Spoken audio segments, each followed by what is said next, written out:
Yo, yo, yo, what's good? What's good, YouTube? It's Stormybman, and I am back. Welcome to the Friday night chop session with Stormybman for this Friday, March 20th, 2020. And as we come in this evening, we're going to be talking about the sport of boxing. This episode number 54, where we talk the Lost Lions, 80s heavyweight champs and challengers. This is a special selection this evening, seeing that on the horizon, we have nothing fresh at this time. Everything has been put on hiatus, so Stormy is going to reach into the vaults a little bit, wipe a little dust off some things, and talk about some people, personalities from the days gone by, the 80s, okay? We're going to talk about some heavyweights. So, I want to welcome everybody that's out there. Thank you for stopping by this evening. And we're going to talk about a little bit, you know. We got a few people out there already, and I want to acknowledge everybody. Okay, we got Drew Titan out there. He says, yes, sir. He's ready. Christopher Jornay is out there, says, salute, Stormy B, man. Yeah, I'm jamming to that beat. You jam to all of them, Christopher Jornay. And I thank you for your PayPal donation on the stream from the Dine and Dish show, brother. Appreciate that. I told you you'd be tapping your feet and then tapping that PayPal donation at the same time. Makes us close. You understand? Almost as close as brothers. I appreciate you, bro. Jay Good is out there. He says, what it do, Stormy? What it do with you, bro? Crush the Legend is out there. Says, salute at Stormy B, man. And Christopher Jornay is saluting Drew Titan. Denise Wars is out there. She says, hey, everyone. What's good with you, sister? And then, let's see, we got Kenneth Johnson out there. He says, salute Stormy B and the chat. And everybody else is saluting each other. Wookie Wook is out there. He says, salute OG Stormy B, man. And CB Sports TV says, salute at Stormy B, man. And Blood Boxing. Yeah, Blood should be in with us this evening as soon as he get a chance. Boxing Conversations with Reggie Owens, who will also be with us as soon as he gets a chance. And everybody else is saluting. And CB Sports, everybody don't forget, tomorrow morning at 10 a.m. Central, CB Sports TV will be the next guest on In the Eye of the Storm with Stormy B, man. So for all of you out there who follow CB Sports, come on in for that show so you can hear what he has to say. And for any of you that haven't subscribed to CB Sports TV, this will be an opportunity for you to get a listen to see what his content and his channel is all about. And make sure you hit that subscribe button, please. Don't be no hoes, as Black Fight fans say. Just go on and hit that subscribe button and show some support and love for the community. Yes, as we are out here this evening, you know, this coronavirus has really put a halt in the order of things as we know in our everyday lives, and from person to person it has affected everyone here in the U.S. And has really taken us by storm. We need to be steadfast in being obedient to the disciplines of making sure we keep ourselves and our families safe. I want to make sure that everyone out there know that Stormy B, man, is aware of what's going on with that. And I'm just hoping that wherever you happen to be regionally in the country, just be safe. Make sure you look out after your loved ones and make sure you follow what the instructions are as far as how to keep yourselves and your family safe as possible. Okay. We got Gigi out there. He says, salute Stormy B, man. Salute to you, Gigi. And yeah, this is what it's about. We're going to talk about boxing. Denise Ward says we are ordered to stay at home now. Yeah, we are, you know. And it's a shame that some of us are so unscrupuled and undisciplined that they have to force you, you know, to stay at home unless you catch a case or something. You know, it's like, why can't people just sit down sometimes? I don't know. But such is the lack of discipline. That's why people get knocked out. You drop your hands, you get hit on the chin, you're going. You're going out. And you drop those rules and you step out there, you're going out. They're going to get you.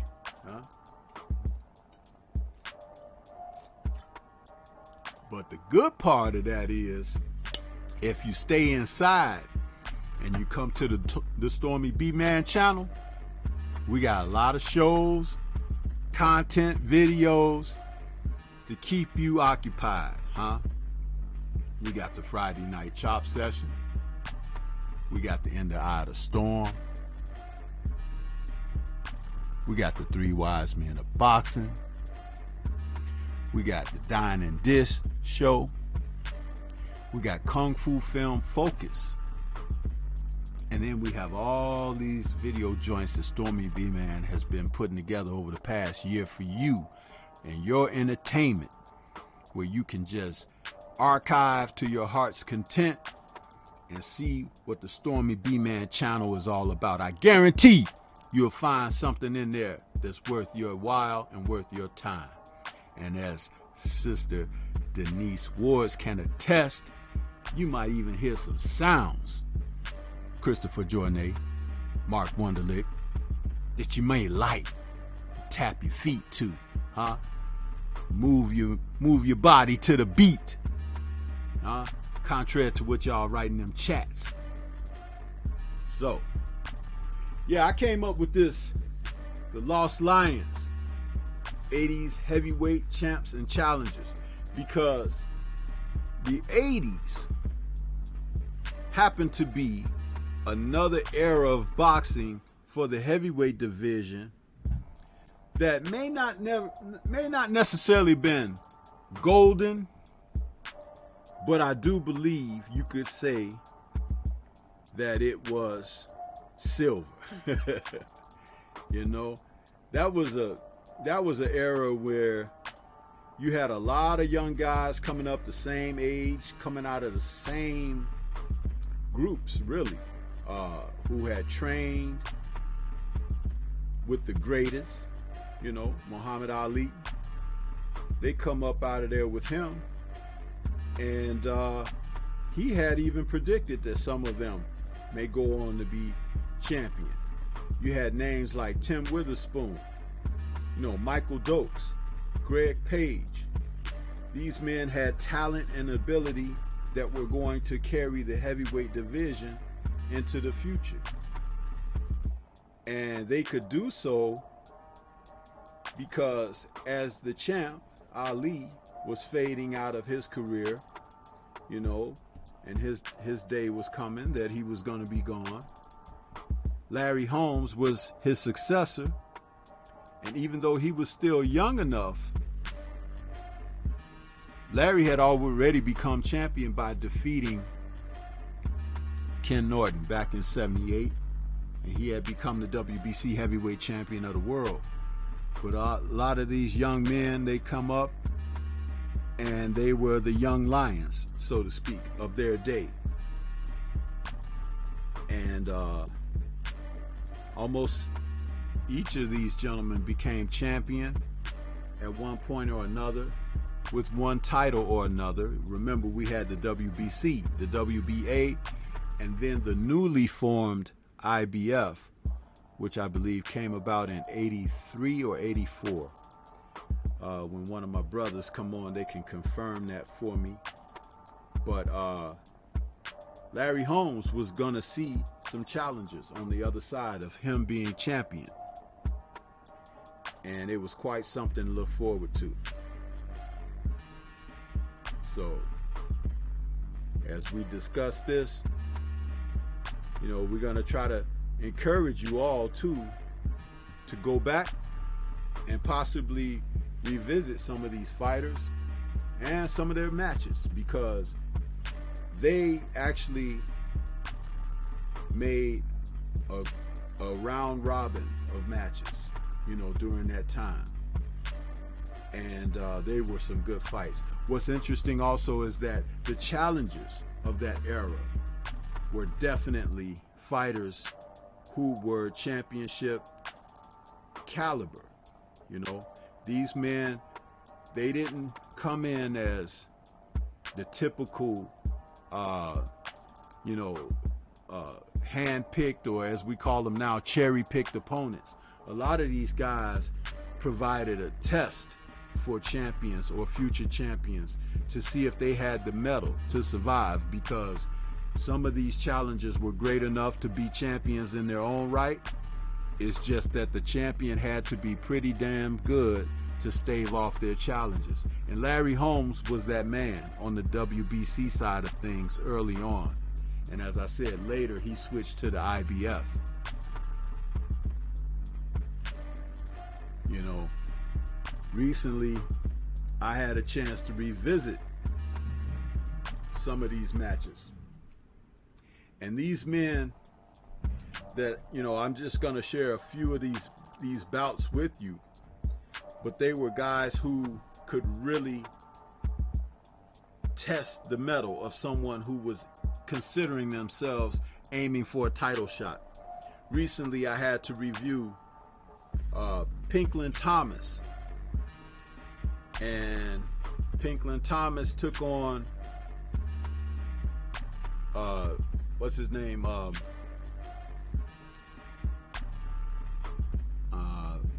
trying to think of the guy's name, forgive me, James Quick Tillis. Pinklin Thomas and James Quick Tillis was a very interesting fight. James Quick Tillis, who was out of Chicago fighting the fighting cowboy. I remember seeing, I was about 8 years old when my dad took me to the gym here in Chicago, and James Quick Tillis was being trained by my mentor's coach and mentor, D.D. Lee. And D.D. was training James Quick Tillis at the time. And I remember him being a big, tall man who was light on his feet. He kind of moved reminiscent of trying to imitate Ali or something like that. And he was hitting that bag with his left hand so hard. I was like, man, that dude is strong. And my dad told me, yeah, he said, that's the fighting cowboy right there, James Quick Tillis. And there was a poster of him in the gym. He had just started his career out. I think he, at the time, when I saw him, he was probably about maybe 12-0 or something like that. And they were gearing him up for a heavyweight championship fight. And he hadn't fought Pinklin Thomas yet, but that fight was not long after I got the chance to meet James Quick Tillis in the gym. And when he fought Pinklin Thomas, what a fight between two heavyweights who had good, strong jabs. They were fleet of their feet. And Pinklin Thomas at the time, he had a record of 19-0 with 16 KOs. And Quick Tillis was, I think his record,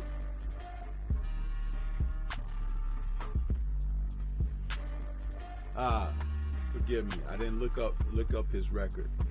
But Quick Tillis was on the rise as well.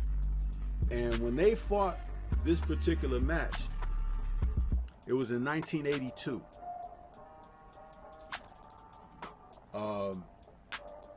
Tillis won this bout with the 8th round TKO. Well, it was the 8th round KO. But, I'm sorry, Pinklin Thomas won the fight. Pinklin Thomas had an outstanding jab because he was what we call a converted southpaw. Okay, that means that he was left-handed and left hand was his strong hand, and he had a pulverizing punch with that left. Could bust fighters up easy. Pinklin could take a solid shot. He was in pretty decent shape and was a guy who was, you know, he had come up from he had a troubled teenage life or whatever, but has gotten himself on track to get into boxing and try to do something with his career and his life as a professional boxer. After reviewing many of his fights of the early 80s, most people may remember him when he fought Mike Tyson or whatever, but by the time he had fought Tyson, he had already been on a decline because he had gotten involved with drugs and things like that. But Pinklon was one of the tougher heavyweight fighters and former champions of the early to mid 80s. And trained by Angelo Dundee later, but initially he had Georgie Benton working with him and out of main events with Lou Duva. He was the type of fighter that could really test the mettle of other fighters. And he was young. Pinklon was in his early 20s when he was facing off against Tillis, and it was a great fight. He also ended up fighting a few other fighters that we could remember. Thomas, he was in the thick of things in the division. So was Tillis. But then there was another gentleman by the name of Mike Weaver, who had over 10 losses by the time he faced Larry Holmes. Mike Hercules Weaver, who had a sculpted Adonis type body build, was known for his physique and his power. And when he challenged Larry Holmes for Holmes' championship, he had stunned the boxing world by dropping Holmes in the fight and having Holmes in serious trouble before succumbing to an uppercut pretty much out of desperation thrown by Holmes, who was being battered along the ropes. And he caught Weaver just right with the uppercut and stopped him. Larry Holmes was a fighter who was very cunning, had a lot of ring IQ and guile, a lot of moxie, a great deal of experience. He could fight and he could box. There was a lot of fighters whose challenges got turned back by Larry Holmes simply because Holmes was more than capable. We got a few more people in the chat that have joined us. Let's see, we got Laws D, Punch Out TV. He's out there, he's saluting everybody, and Drew Titan.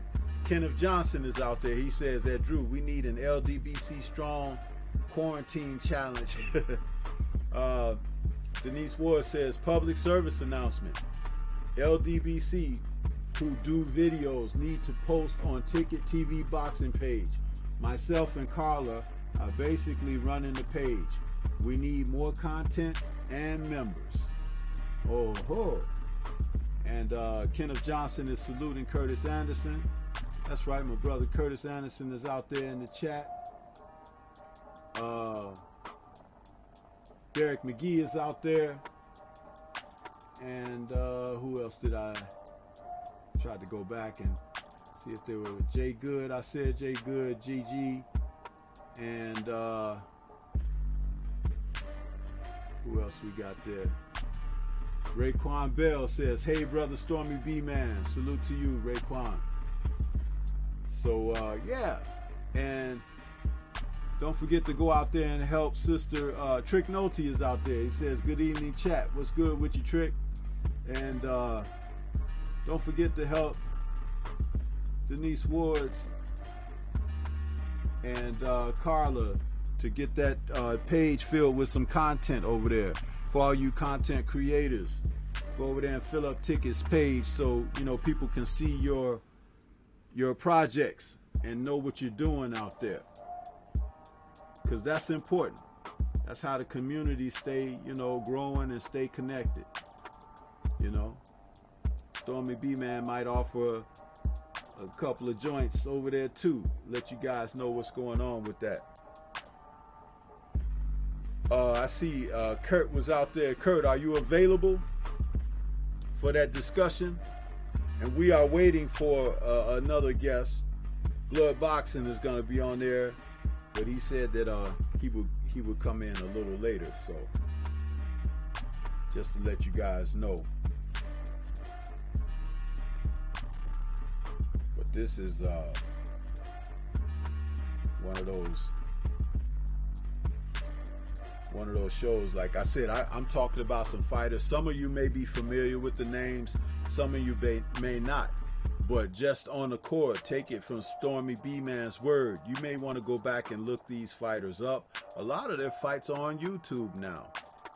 And it's just great to revisit the history, because then you can see some situations where you may not have realized that things repeat itself in the history of the sport. For instance, I was recently taking in the fight between Ronaldo Snipes, another former challenger to Larry Holmes' title reign, when Holmes was the Holmes was the IBF champion, and Ronaldo Snipes challenged Holmes for his title. Snipes fought a gentleman by the name of Floyd Jumbo Cummings, okay? And their fight took place on March 8th, 1981. Now, Snipes, being the strong fighter that he was, and Cummings, who was known for being the opponent that Joe Frazier last fought professionally in his career. These two men, as I revisited the bout, I remember seeing it on CBS TV when it was live many years ago, but I was much younger, a kid, and it just amazed me watching these two heavyweights go at it, and seeing how they fought with reckless abandon. These guys were going out, they were throwing tough, hard punches, they were taking it, they were dishing it, and at one point in the fight, you could see that Jumbo Cummings bit Ronaldo Snipes on his shoulder. And so, you know, the callback, if you guys remember recently, where Danny Garcia was fighting, was it Redkov? And Redkov bit Danny Garcia on the shoulder. It was the same situation. And just to see it happen like this, and these guys, they fought a 10-round fight that rivaled anything that we could see today amongst heavyweights. Seriously, it was that type of action-packed fight. You couldn't tell which guy was going to teeter over from exhaustion or whatever. It's like, but they were landing solid shots. And Jumbo Cummings was like a muscular dude, man. He had arms like a bodybuilder, muscles all in his back and stuff. And he came out of prison ranks too, because back then a lot of professional fighters would come straight from prison into the professional ranks. They start boxing in prison, become the toughest guy on the block, traveled around to other prisons, whooping other champions, got boxing contracts as a professional fighter. So this was not something. Dwight Muhammad Qawi was a fighter who followed that. He was known as Dwight Braxton before he changed his name to Qawi. So it's like the history of the sport just tells us a lot about these guys being that way, you know, and coming out of the prison ranks. You know what I mean? So that's what it's all about. Ronald Finkley is out there. He says, "What's great? Salute." What's good with you, Ronald Finkley? Drew Titan says, "Weaver versus Tate. That must be discussed." Yeah, Drew. John Tate was a big fighter in the Riddick Bowe mold. He was 6'4", 6'5", could box. He had very decent lateral movement, decent hand speed. He didn't have a whole lot of punching power, but he had respectable punching power. And John Tate was a guy that, like I said, he was Riddick Bowe before Riddick Bowe came along. Bowe was probably a better inside fighter, undoubtedly a better inside fighter. But Tate could move, keep you at the end of the jab, and he fought with a safety first type of mindset, but he had some skills. And when he took on Mike Weaver, who was not the most skillful heavyweight, but Mike Weaver was a tough SOB. he took in a lot of chances to learn on the job. That's why he had a lot of losses on his record. But Mike Weaver could fight. He wasn't a good boxer, and he was tough on the inside. Very strong. And as he was being totally outboxed in a 15-round fight that saw John Tate, the WBA champion, fading. Okay, he was fading, but he was winning the fight. Basically, if he had lasted to the distance, he was going to win the fight that night. And lo and behold, just before the bell, it might have been, I don't know, my memory fails me, but it was under a minute to go in the fight when Mike Weaver landed the left from hell to John Tate's jaw. John Tate fell face forward to the canvas and was counted out just like that. And there went his WBA boxing title, heavyweight championship. Mike Weaver became the new heavyweight champion, and he ran around the ring and jumped up and down and did flips and everything, celebrating, while John Tate was still on his face first. He fell to the canvas. It was like the shocking and Cinderella type victory that it held its place in the sport for a long time. John Tate would never return to that level after that. He was one of those guys that once he got knocked out, it seemed like all the fight left him. So Drew Titan, yeah, it was a fight to discuss, and that was a fighter to discuss. Very interesting way that played out. So, as you guys are out there listening, if you have any questions about that, but the Mike Weaver, who would go on to face Jerry Coetzee, and it didn't work out for Mike Weaver against Coetzee. You know, there were guys that Coetzee could fight and look good against. He was from South Africa during the apartheid days. A lot of people didn't like Jerry Coetzee. They didn't want fighters to fight him. He fought over there in South Africa, and he wasn't popular. And the thing about Jerry Coetzee, he used to like to talk crap while he was fighting, you know,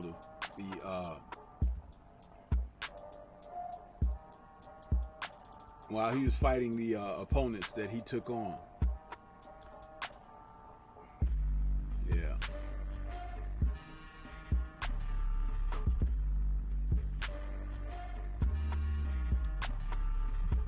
China.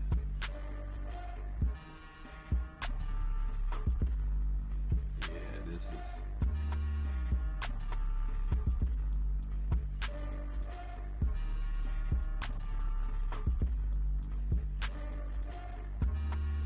Hey guys, I'm wondering where I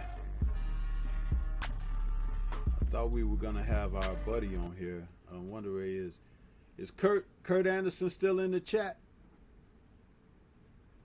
Kurt, are you still out there?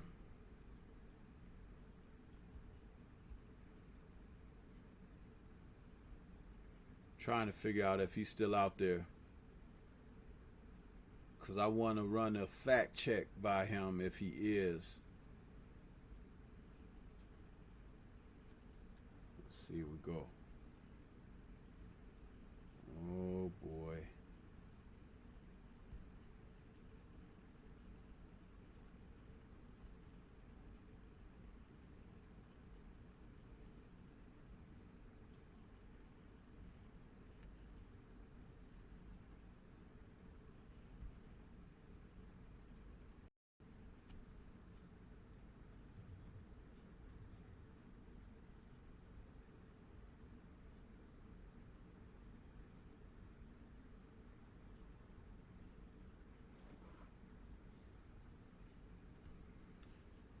So anyway, when Mike Weaver fought Jerry Cosia, like I said, it didn't work out for him. And I said it didn't work out for him, I was talking about Cosia, because Cosia was the kind of fighter, he would talk crap to people and everything. And because he was from South Africa, he took a particular liking to being disrespectful to black fighters.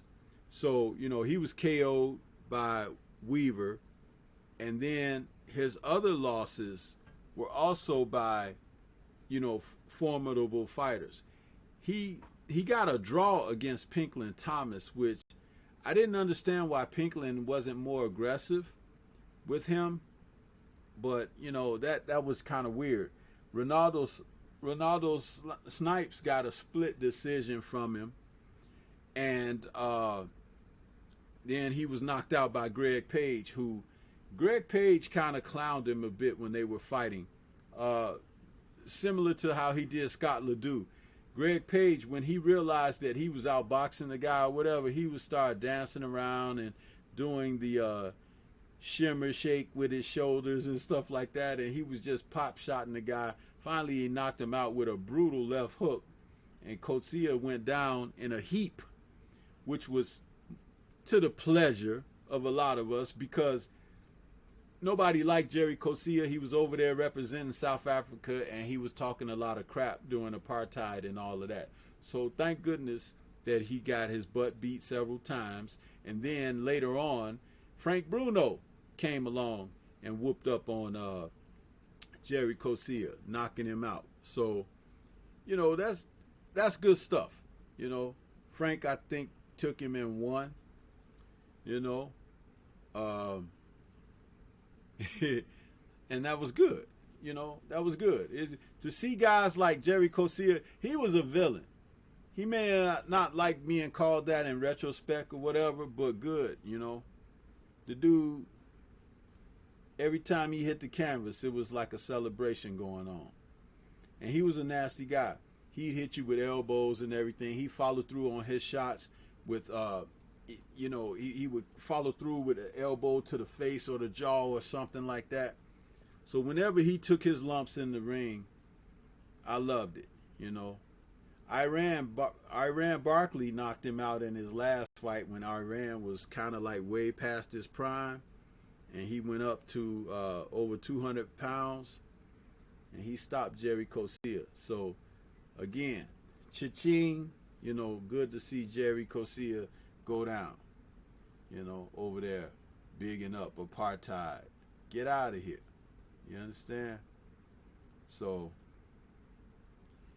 and as far as Ronaldo Snipes,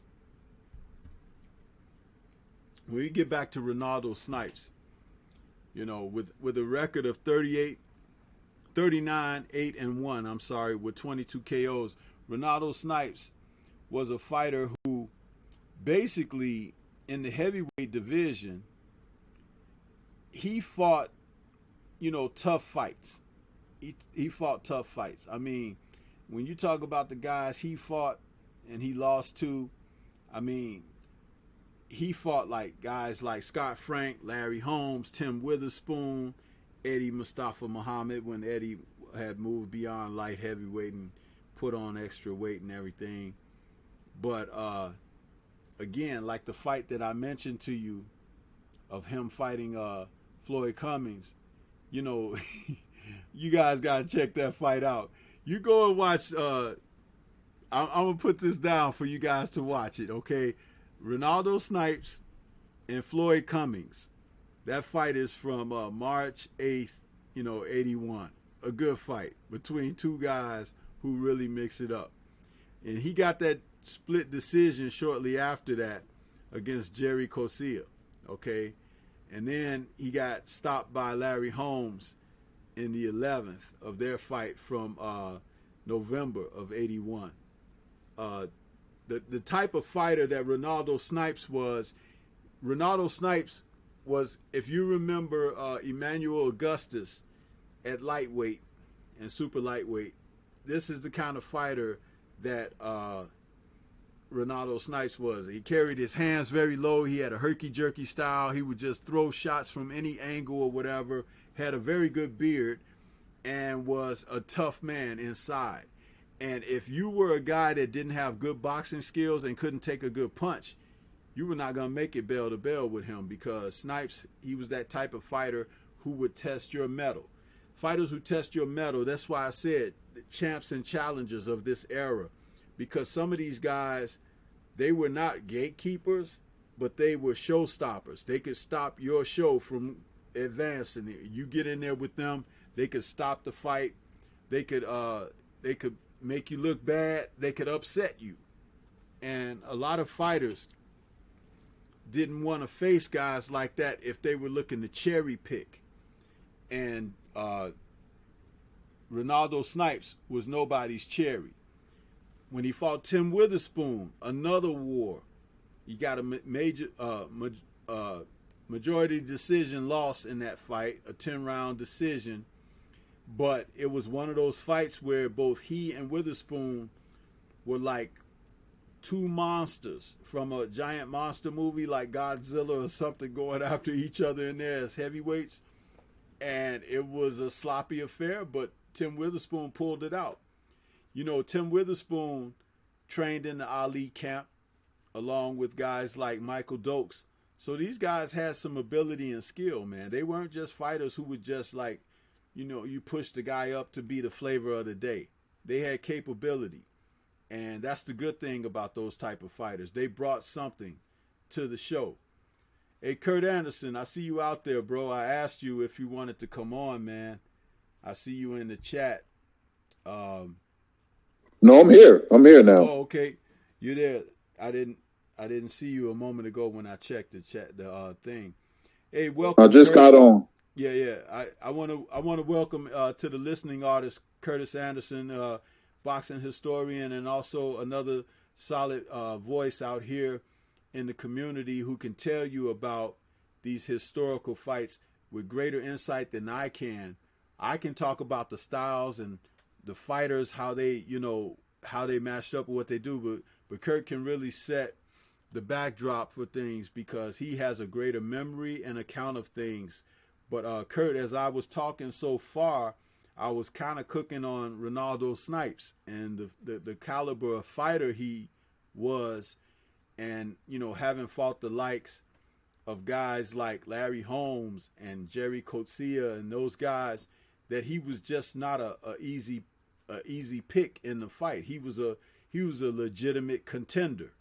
So what do you have to offer as your recounts of what Snipes brought to the sport? Ronaldo Snipes was a very awkward fighter, man. He had this herky-jerky movement, but he was a sneaky fighter. Had a sneaky right hand, the same right hand that put Holmes down. I mean, Ronaldo Snipes almost became champion. He was close, but close only counts and horseshoes and grenades. And, Larry, Holmes, that is, had great resiliency, man. And like somebody said in the chat, I'm all over the place because I'm excited talking about the early 80s heavyweight. I did the I think it was 81 to 82 heavyweight series for Blood Boxing. You can check that out. But when Larry got knocked down by Snipes, he ran into the turnbuckle, and me and my father, we was holding our breath because we thought Larry wasn't going to get out of this round, man. And somehow, some way, he got out of it. That's a Holmes' great fighting heart, but Ronaldo Snipes had personality. Like those, a lot of heavyweights in the early 80s, they were very funny, amusing. Ronaldo Snipes used to say some outlandish things, during the pre-fight build-up with Floyd Cummings and, Larry Holmes post-fight conference. He had this movement, this herky-jerky, awkward movement. He was a very sneaky and deceptive fighter. He would not want to blow your socks off with talent, but, he gave it all he had. He gave Larry Holmes a tough fight. When you go back and look at that fight, it was not easy. Holmes got him out of there because Holmes is a great fighter, not a good one. You know, it was, you know, my father used to be like, you know, that dude is crazy. He didn't say dude, of course. He was like, that dude is, I don't think he playing with a full deck. But I was a Snipes fan because he was funny to me. He was a comedian in boxing trunks.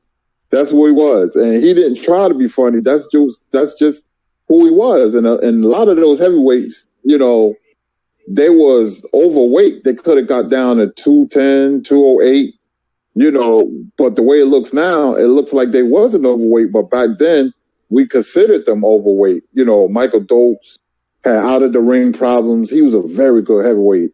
Fast hands. John Tate was a good fundamental boxer.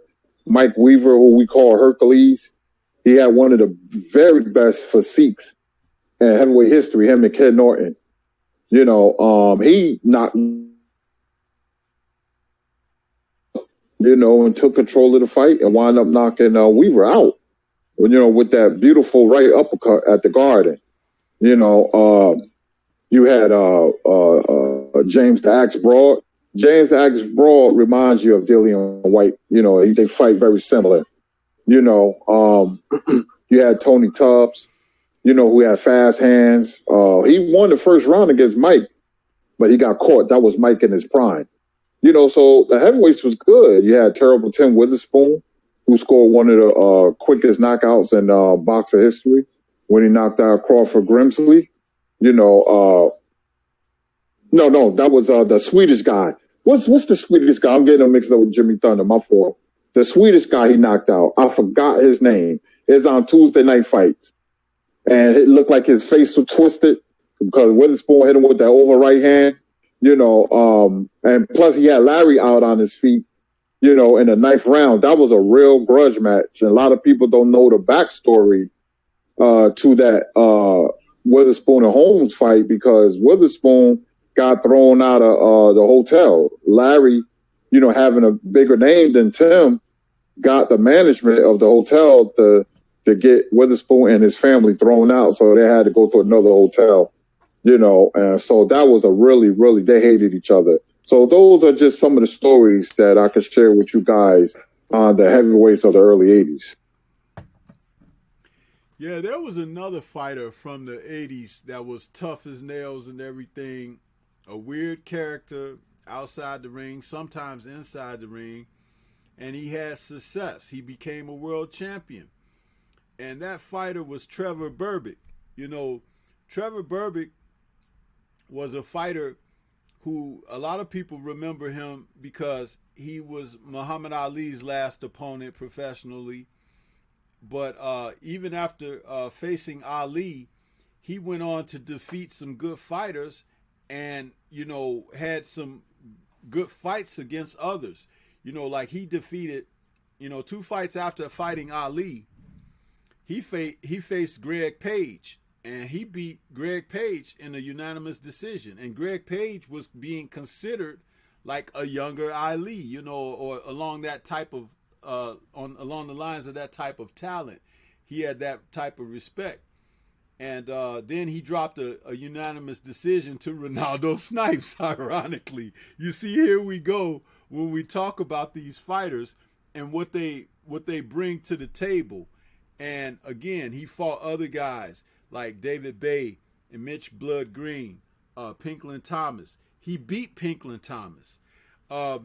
Kurt, tell us about Trevor Berbick because, he was a weird assortment, and a lot of people remember him for the way he was defeated by Mike Tyson, but he was a tough guy. And becoming a champ during that era was not an easy feat because there were certain guys who had just enough talent to become champion, may not necessarily maintain it due to outside the ring problems or whatever, but those men were tough as nails. Would you agree with that? Oh, absolutely. You had another awkward heavyweight, you know, I mean, I'm talking about Trevor Berbick, and a lot of people know him by the Mike Tyson massacre. But he was a decent heavyweight, man. You know, before Ali, of course, that was Ali's last fight. You know, he had the comical situation with Larry Holmes when Larry Holmes dove off the car. You know, those heavyweights, their problem was they was very undisciplined and they was up and down. They look all of them. I mean, together they would look good in one fight and then look bad the next. That was their main problem because you got to remember at that time, cocaine had a lot to do with their performances. You know, they didn't have in-depth, for checking for steroids and drugs at that time. So you can get away with it. Like when Michael Dokes fought Jerry Coetzee, you know, I knew he was on something during that fight. That doesn't take away the Coetzee victory. I hated Jerry Coetzee, me and my father and uncles, because like Stormy said a few minutes ago, you know, him and Cali Kanatsi, who shot a young black kid in 15, was a police officer. So we wanted to see them lose, you know, you know, I heard about wild parties, you know, Aaron Pryor and Michael Dokes, you know, cocaine was everybody was doing it in the 80s, the mid and early 80s, because I used to be at a club called Zanzibar and you could sniff cocaine right off the speaker, you know. So it was prevalent in boxing as well. And my father used to be like, you know, that is high. You know, my father used to take his cigar out of his mouth and we sit in the living room and start laughing in unison. That's boxing. People don't realize how loony boxing was in the 80s.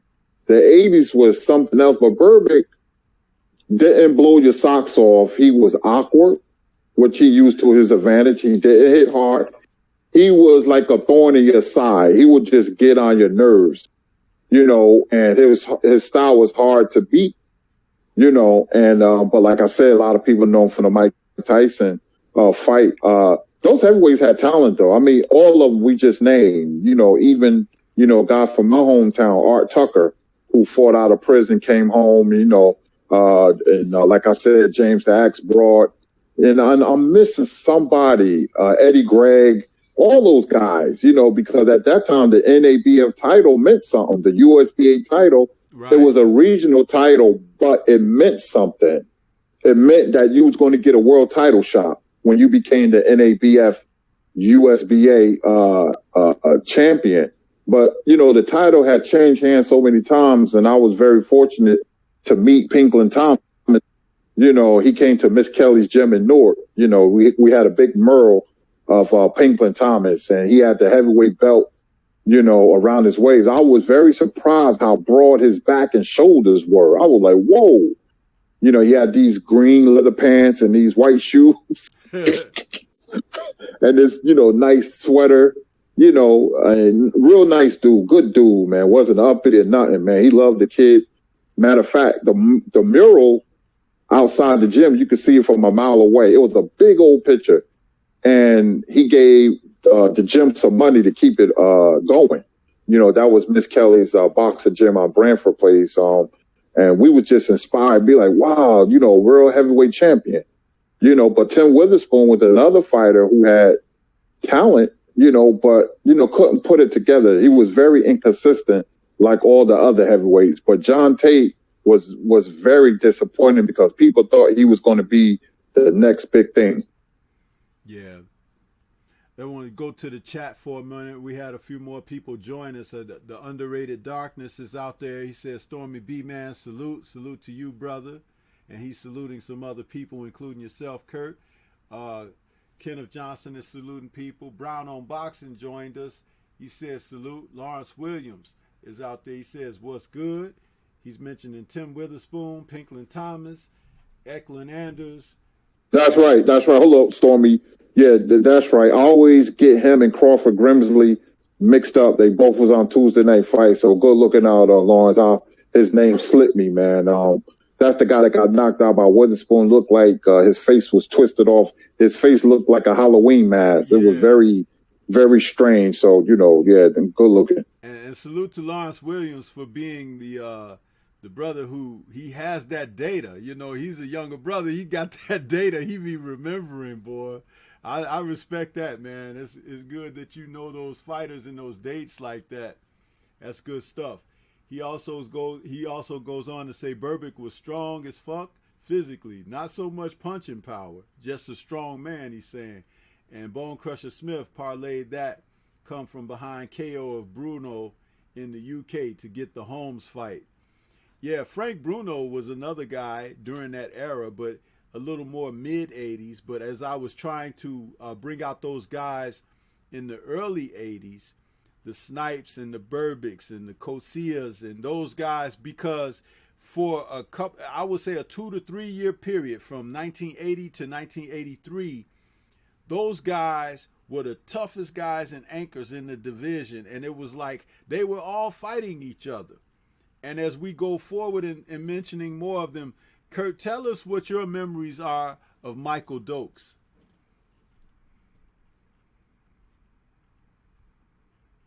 Michael Dokes. Oh, You know, one second, Kurt, before you go there. I do want to acknowledge our brother Reggie Owens has joined us too. And Reggie, you can come in as soon as Kurt finished talking with this Dokes. Salute to you, Reggie. Michael Dokes liked to party. He had so much talent. You know, I remember seeing him, you know, against George Chaplin, you know, and I was like, this guy's pretty good. But he was also Ali's sparring partner. You know, a lot of people don't know that, you know, but he had a bad drug habit. You know, he had a bad cocaine habit. And on more than one occasions, you know, he fought, you know, under the influence when he was in the ring. When he lost his title to Jerry Coetzee, that was in Richfield, Ohio, where the Cleveland Cavaliers used to play. You know, he got knocked out by Coetzee. We used to call him the Bionic Man because he had screws in his hand and a metal plate, you know. That was a terrible performance. You know, people, that was a little later. He fought Razor Brother. He was past his prime. You know, he fought Riddick Bowe. He gave Holyfield a very good fight, and he was past his prime because the drug usage, you took a lot out of him.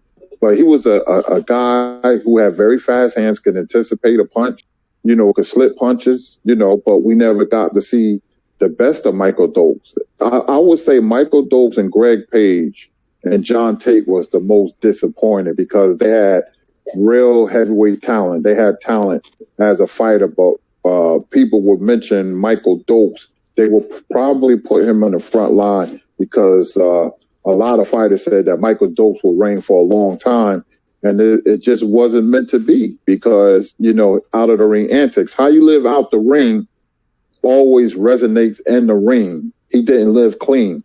He partied all the time. But one thing about Trevor Berwick that I almost forgot is that he died sadly, man. His own nephew murdered him back in Jamaica, you know, trying to rob him and murdered him. But Michael Dokes was very disappointed. You see flashes of brilliance as a young man when he fought on the undercard of Snipes and Holmes. He fought a guy by the name of George Chaplin. He was undefeated. I mean, the whole boxing world at that time was saying Dokes was going to be the next one, but it wasn't meant to be. Yes, sir. Yeah, I remember Dokes as having some of the fastest hands for a heavyweight during that time. He could throw combinations with the best of anyone, and he was just really smooth in his boxing. Like you said, early on, that success he got, he was undisciplined and he fell off. But the guy was definitely a fighter who had a great deal of potential. I want to bring our other brother in here, Reggie, Boxing Conversations with Reggie Owens. He's out there with us now. What's good with you, Reggie? How you doing, bro?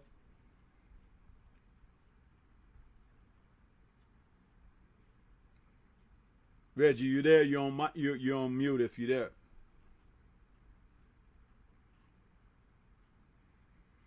Okay, we can come back to Reggie. Um, Kurt, what do you think? What do you think was the lead into the opening for Mike Tyson to come through? Do you think it was the drug problem with the heavyweights, or do you think it was a drop off in the talent, or a combination of other things? Because a lot of these guys when Tyson came up by the mid to late 80s, some of them were still kind of on the scene, but due to outside the ring antics and everything, it saw some things happen that allowed him that window, if you understand what I mean. And sometimes all a person needs is that window for that door not to be closed all the way and they can slide in. And I think that's kind of what happened with Mike. Would you kind of agree with that? Absolutely. It's not Mike's fault. Mike came at the right time because fighters like James Quick Tillis, and Trevor Burbick and, Tony Tucker is another one that I used to love because his athleticism. They were kind of past it, but these guys can box. You saw what happened in 1990, in Tokyo, Japan. Boxing is about timing, is when you catch a fighter too.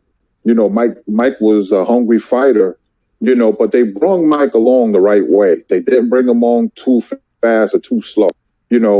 What they did that was very clever for Mike, they put him in the ring with people like Jesse Ferguson and James Quick Tillis, because you will want a young fighter to get experience. That because they knew Caton and Jim Jacobs, they knew that's what Mike needed. He needs somebody to test him, to hold him, to frustrate him, see how he would react.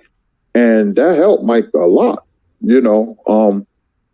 But like I said, there was two Mike Tysons. There was Mike Tyson, 86, and when he fought Tubbs, when he was at his best. And after the first Frank Bruno fight, Tyson wasn't the same because, like I said, the way he lived out of the ring. But Tucker gave Mike problems. Mike had problems with athletic fighters, Even Tubbs outboxed Tyson in the first round, then got caught, with the left hook, in the second. Tony Tubbs won the first 4 rounds, hurt Mike with an uppercut. But Mike adjusted because he had Kevin Rooney in his corner.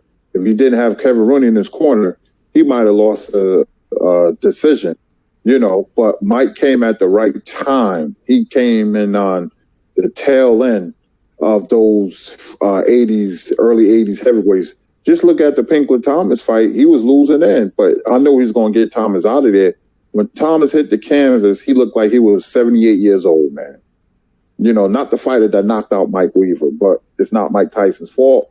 You can only fight who there. So he benefited from those heavyweights who was past their prime due to partying and drug usage and being overweight and undisciplined. Yes, sir. Absolutely. I'm going to come back one more time. Reggie, are you with us, bro?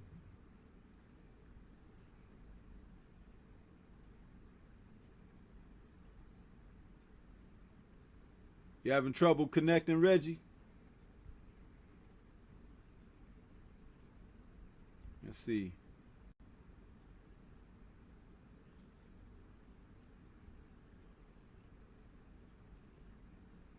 I'm gonna try to send Reggie a fresh link in case that link is having trouble for him or something. Give me 1 second and see if that worked for him.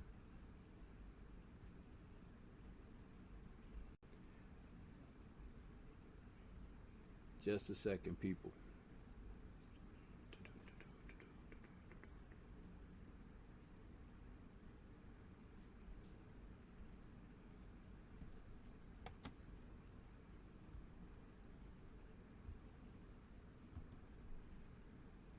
Hey Reggie, you could try to fall out and come back in. I put a new link for you there. Just click on it if you can. I sent it to you.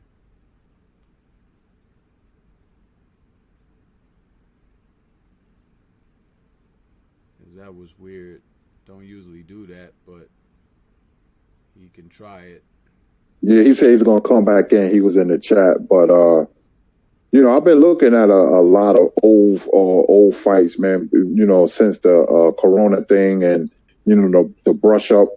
On my boxing, man. That's one thing about boxing knowledge. You can forget, which is natural, but you can always go back and watch. And I don't have a good memory at all. I don't know how I remember these fights, but I'm glad. I guess it's just the passion I have for the sport of boxing. But I just remember all those guys, man. Fighting and they look good one fight and bad the next. But there was one heavyweight, James Buster Douglas, because he quit against Tony Tucker when they fought. When he fought Tony Tucker, the fight, it was nip and tuck. It was around the eighth and ninth round, and Tucker hit with a combination. He just gave up. He didn't protest or nothing, but he got up February in 1990. You see how well he can box. James Buster Douglas was a superb athlete, football and basketball, and when people say how would Mike Tyson do against Muhammad Ali, just look at the Buster Douglas fight and you'll have the answer. Yeah, it's interesting with those guys from the early '80s. They basically were circling around each other. They all fought one another. Even if each person didn't fight every one or the other, they were in a position where they did take certain fights. And that's kind of also what made it intriguing. When Don King had the heavyweight tournament, that kind of like really shook things out. And Mitch Blood Green was a part of that. And Mitch Blood Green could fight, but I don't know what was wrong with him outside the ring. Well, I mean, I know, but it's like, but he just being a professional boxer in there didn't really strike his ire as much, even though I've heard he was great with kids in the gym and everything. It's just that Mitch Blood Green was a different type of character. What are your recollections of Mitch Green there, Kurt? I used to see Mitch Green in front of Yankee Stadium acting the damn fool, Curly kid, fur coat, gold chains like Mr. T talking. We're here to do this to Mike Tyson, and Mitch Blood Green is the future of the heavyweight division. He's to hang out on 125th Street. He's a good sized heavyweight. He could fight though, but you didn't know how good he was because he liked boxing, but he didn't love it. He would rather hang out than train. He used to throw punches and he was quick. He was quick. I'd be like, look at this idiot, man. Just take that to the gym. But, he showed you in the Mike Tyson fight he could fight, but it's a shame because he could have been a lot better than what what his career looked like, But like I said, those guys was undisciplined because see, in the 80s, it was party time all over the place. I mean, and New York was the worst place to be because you had a club on every corner and the drugs and, it's just the fast life. That's why if you notice a lot of New York fighters, they wasn't on top for long. They was very undisciplined. Riddick Bowe and Hector Camacho and Zab Judah and Lonnie Bradley and Mike Tyson, all them New York fighters, Alex Ramos, because New York is the last city, especially in the 80s, for a fighter to be in because you had too many distractions. So that was Mitch Blood Green problem. Yeah. Another fighter that I wanted to mention that had an opportunity in the heavyweight division after being a cruiserweight, fighting out of Chicago, and I mentioned him to you in the conversation we had earlier. It's like Alfonso Ratliff, man. Alfonso Ratliff jumped up there to the heavyweight division because he had a punch. He could really crack.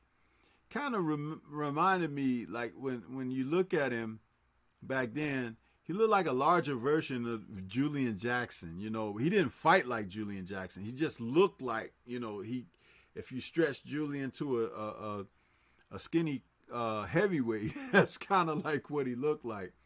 But Ratliff can crack.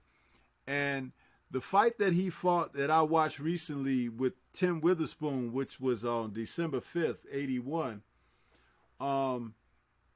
my mentor's mentor, Eddie Davis, is my mentor. His mentor was D.D. Lee. And D.D. Lee trained fighters out of Chicago for a very long time. He actually even trained my dad when my dad was a amateur.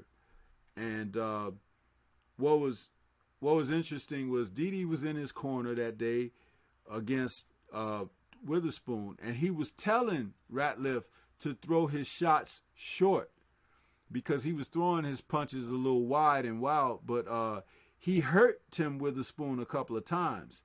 But Witherspoon was a more of a natural heavyweight and had a more heavyweight girth behind him, even though he only weighed in, I think in that fight they said Witherspoon was only 207 pounds or something like that. So he was very light. That was very early in his career. But those clubbing shots took their toll on Ratliff. But Ratliff could pop. And I was saying to myself as I'm reviewing the fight, I'm like, man, if he just shortened those punches up, which is what Didi was telling him, he would have no problem. Or if he had started throwing those shots more solidly to the body, because the impact of hitting a guy in the head, sometimes a guy, if he takes a decent punch, you hit him with a shot, you catch him, and you catch him cold, you can do some things. But if he gets accustomed to what he's expecting to come in, it's going to be tough after that. So you tighten him up in the body. That's just a natural thing. And Ratliff wasn't about getting the body work in. And he had a 78-inch reach. I think it was 78 and a half. So he had a nice reach, being, the height he was and everything. And he wouldn't throw those body shots, man.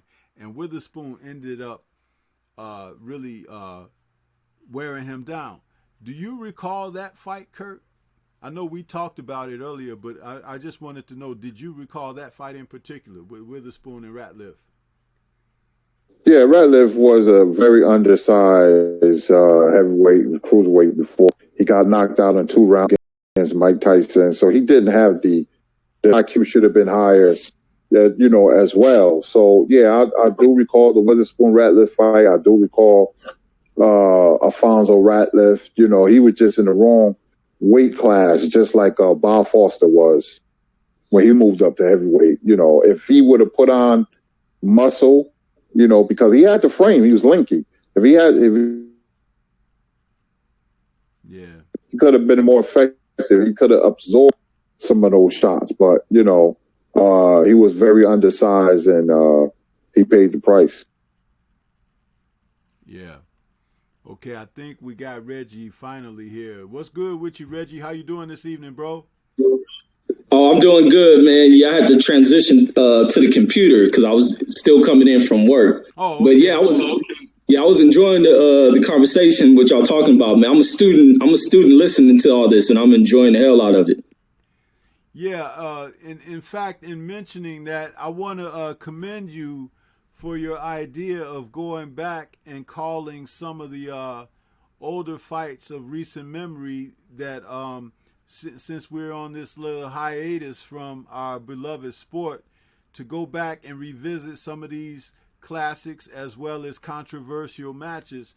That was a great idea by you. I see a lot of people are trying to jump on it now, but I kind of commend you for doing it, because by you being a younger person and deciding to go back, it's really cool because you have a following. You have a class of people that listen to your content and follow what you're doing, and you're bringing that focus back, because when you call these fights of past days, it gives people insight as to what has transpired. They could see like there's nothing new under the sun. There's just certain things.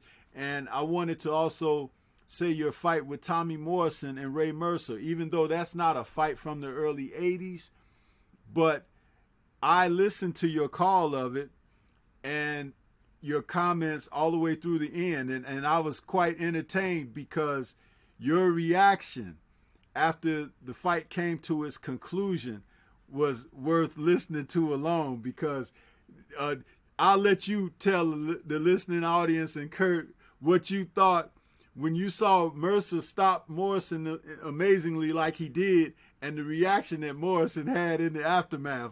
Can you take us through that? Oh yeah, man, that was an amazing fight, and it's crazy going back to like I was saying in there. I can watch a fight 20 times and I'm gonna still be excited about it, and that's the great thing when great matches are put on or great performances are done. It doesn't matter. I'm gonna enjoy it over and over again, and that's how I was. And I hadn't seen this fight in a long time, but except for that, the highlight of that knockout, and then following watching that. It was brought to my attention about him having AIDS and stuff, and about this documentary they had. So I went back and watched it. And in that documentary, Ray Mercer was in it, and he was speaking of this fight. So going into the weigh-in, well, these dudes had a history, and they fought in the amateur, or I think the Olympic trials, and Ray Mercer beat Tommy Morrison out. But the one thing that rubbed Ray Mercer in a bad way about Tommy Morrison is some of the privileges he was getting, like starring in the Rocky film and receiving all this praise through the media. You know how the media does, and that kind of rubbed them the wrong way. So when they get this one, I think what was Tommy Morrison, like 28-0 or something, and had a trail of knockouts, something like 24 knockouts or something. So this is things that fired him up. So at the weigh-in, Ray Mercer speaks about he notices Tommy Morrison with these bumps on his back, something I think I hear a lot of people attribute to steroid use, and he was already knowing, like his coach looked at him like, man, this dude juiced up. But they was like, man, this gonna be the strategy. We still gonna run it on him. And their strategy was this dude's gonna come out blazing, and that's really what you see in that fight. Tommy Morrison, very sharp on his attack. His hands are moving very swift. He's throwing a lot. He's throwing nothing but power. He ain't even trying to set anything up. And their thing was, this is how he's going to come out. Just be ready to absorb what he had. But people on this stuff, I guess the science wasn't like how it is now. This dude was just going to come out blazing, and he was going to fatigue himself. And that's exactly what, like in the call, I was saying in the third round, his mouth was open. He's gasping for air. And that's when Ray Mercer began his attack. And the other thing that bugged the coach in that fourth round, you can hear the coach wanted to come in with a strategy of using the jab, but it was shit. You played this dude and took your fighter's best shot. Your fighter's sucking for air. Now you want to resort to. Oh, hold on. Okay, there I go. They want to resort to a style of boxing, and then right where they get in that, Ray Mercer just found that spot, landed one good punch, along with this dude being fatigued and having a ref who wasn't really on his job, or the ref was afraid of. The ref seemed to be afraid to step in on these guys, and when they had him against the ropes, he went to work on Tommy Morrison ass and put on one of the greatest finishes, one of the most dangerous finishes you ever seen put on an opponent. And when they had sitting in the corner after the fight, was evaluating them, when the doctors evaluating Tommy Morrison got his gloves up, ducking, dodging side to side like he's avoiding punches. And he's avoiding punches and then start throwing his hands out like he's fighting the doctor. So it just showed how effed up he was following that knockout. But yeah, that's all I had. But man, I enjoy what you're talking about history and hearing Kurt talk. And you were speaking of Dokes. My signal going down.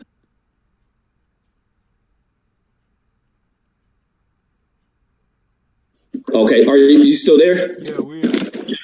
Okay, my signal, I seen the signal was low. But when you're talking about Michael Dokes and his drug use, where I work at, one of the elder guys that's in there, he's probably about in his 80s, and he used to speak. Every time he speak to me, he was like, he always speaks about seeing Dokes in the bars out here in Vegas, being high on cocaine and all other sorts of drugs. And it was just like, he spoke about what I was hearing Kurt speak about Michael Dokes in his career. And it's like a sad thing. And then this old guy who was kind of around the boxing circles out here. But yeah, I have. Hey, that old guy wouldn't happen to be named Marty Cohen, was it? No, it's a cat named Richard White, and I think he used to have mob ties. No, the reason I said Marty Cohen, because Marty Cohen was a guy who had stock in Michael Dokes' career, and he was like, Dokes was his fighter, so to speak. I I hate to say it that way, like he's a piece of commodity or something, but that's what it was. He had stock in Michael Doak's career as a fighter, Marty Cohen, and he was like a very old dude. So, but then again, he'd be much older if that was who you were talking about, because he was old as hell when he fought Holyfield. So, yeah, he's probably dead and gone long for that. But yeah, a lot of people remember Dokes from the hot scene because that's what he was all into. He could fight, but he also liked to party. So it's like they talked about that about him. Kurt, since Reggie just finished talking about that Morrison Mercer fight, do you have anything to offer on that, or you want to just move on to another subject of these fighters from the 80s? Because I wanted Reggie to bring that in because he's doing a good job of going back and revisiting these fights from days gone by. Oh, absolutely. I knew Mercer, Charles the Natural Murray, and Al Cole. It was a gym maybe 10 minutes from my house at the time called the Triple Threat Gym. Yeah. Right. You know, they had two great coaches, Tommy Parks and Hank Johnson, that I know personally. You know, we got a lot of great boxing coaches, James Bashir Ali and Dewdrop and Yaya son fights John Thompson, who got knocked out by Liam Smith in England. But and Dewdrop used to train Derek Edwards. He knocked out Mayweather boy Badu Jack in the first round. But we got a lot of great boxing minds. Larry Hazard, his son Larry Hazard Jr., who's a judge. I wish you guys can come to Newark. I'll show you all the boxing gyms where Corey Stevenson fought at when he was 14 years old in North Newark, a lead boxing gym. But Triple Threat, getting back to Mercer, Triple Threat Gym wasn't a gym. It was like 12,000 square feet, big gym. My brother was there, Scrapbook. It's amazing that me and Scrapbook used to be in the same gyms at the same time. We probably walk right past each other, and Ray Mercer was like a rock, man. And he's another one we never got to see the best of. We see him against Cooper. We see him against Morrison. We see him against Lewis. If he was in better shape, he would have knocked Lennox Lewis out. That's what we kept saying in the gym, because we was all watching the fight, and he was going to knock Lewis out if he's in better shape. He couldn't sustain his attack because every time he hit Lewis, he hurt him. But Ray Mercer had one of the best chins in heavyweight history. One of the best chins. Real tough. He was a crude fighter. When he fought Damiani, he was behind on points, and, he could have hit him with the 45, half uppercut, half hook, and broke Damiani's nose. But against Morrison, who was a puncher, Mercer absorbed great punishment in that fight, man. And this fight was going to be who has the better chin. You know what Tommy Morrison's problem was? He couldn't relax. Even when he was winning, he could never relax. I wouldn't be surprised if he suffered from anxiety, because Tommy Gallagher used to tell him, relax. And when you go back and look at their fight in between rounds, the trainer was telling him, said, Tommy, relax. He was breathing heavy, not because he was tired, because it was anxiety.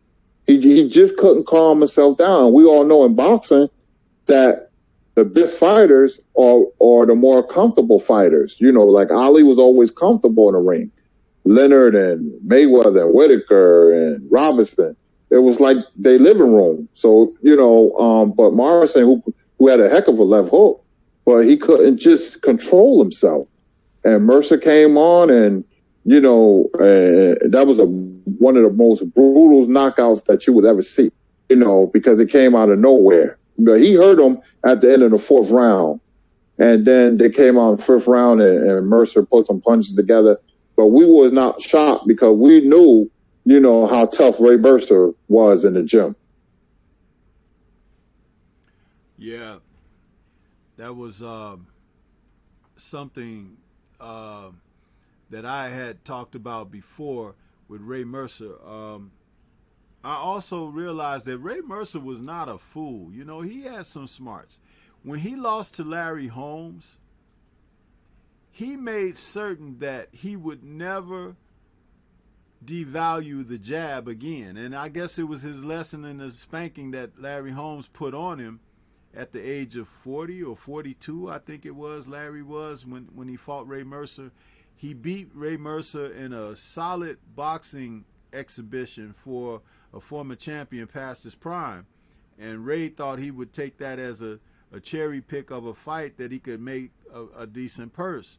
Larry Holmes beat the smoke off of him, man. And from that point on, when you saw Ray Mercer in future fights, he was utilizing the jab much better. And he learned something, you know. I want to switch to another fighter, Kurt, from those early 80 days. And he's no longer with us, but he was quite the enigma in the heavyweight division. Greg Page, with a record of 58-17 with one draw. Can you believe that? Out of all those fights, 76 bouts, he has one draw. And he was KO'd 6 times in those 17 losses. 48 KOs out of his 58 wins. So that means that Greg Page could punch as well. Greg Page had to be quite the enigma. I mean, from a guy who, if I'm not mistaken, was from Louisville, Kentucky. Greg Page had won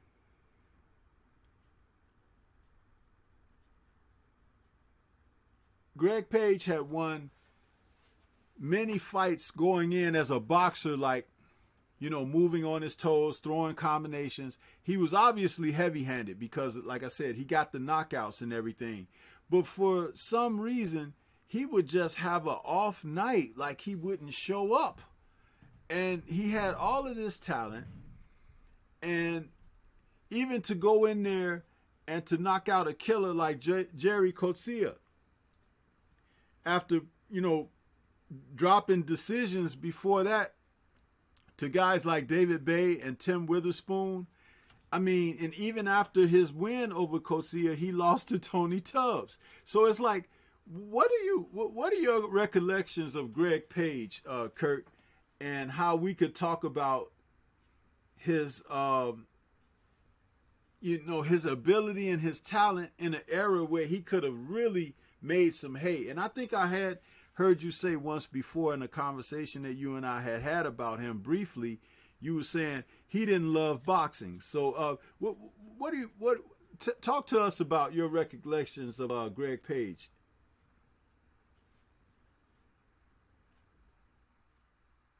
Me, my father, uncles, we used to say this guy is the goods. I first heard him way back as an amateur.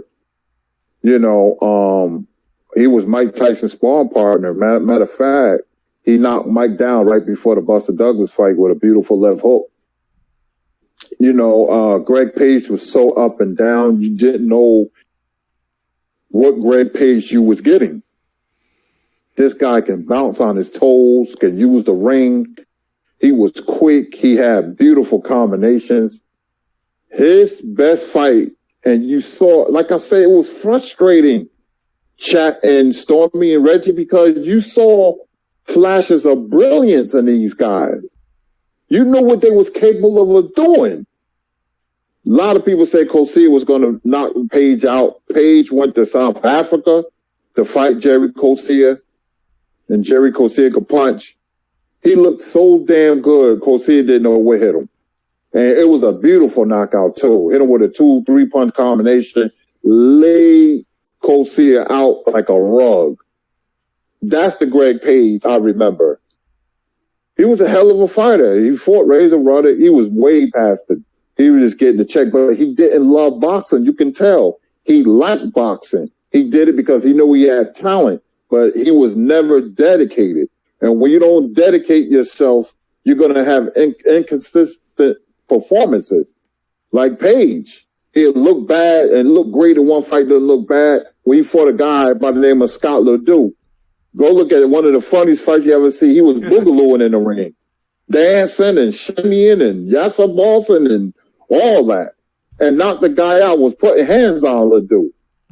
Now, Ledoux is nothing to brag about, but it's the way that Page knocked him out. So those were his best performances against Ledoux and Coetzee.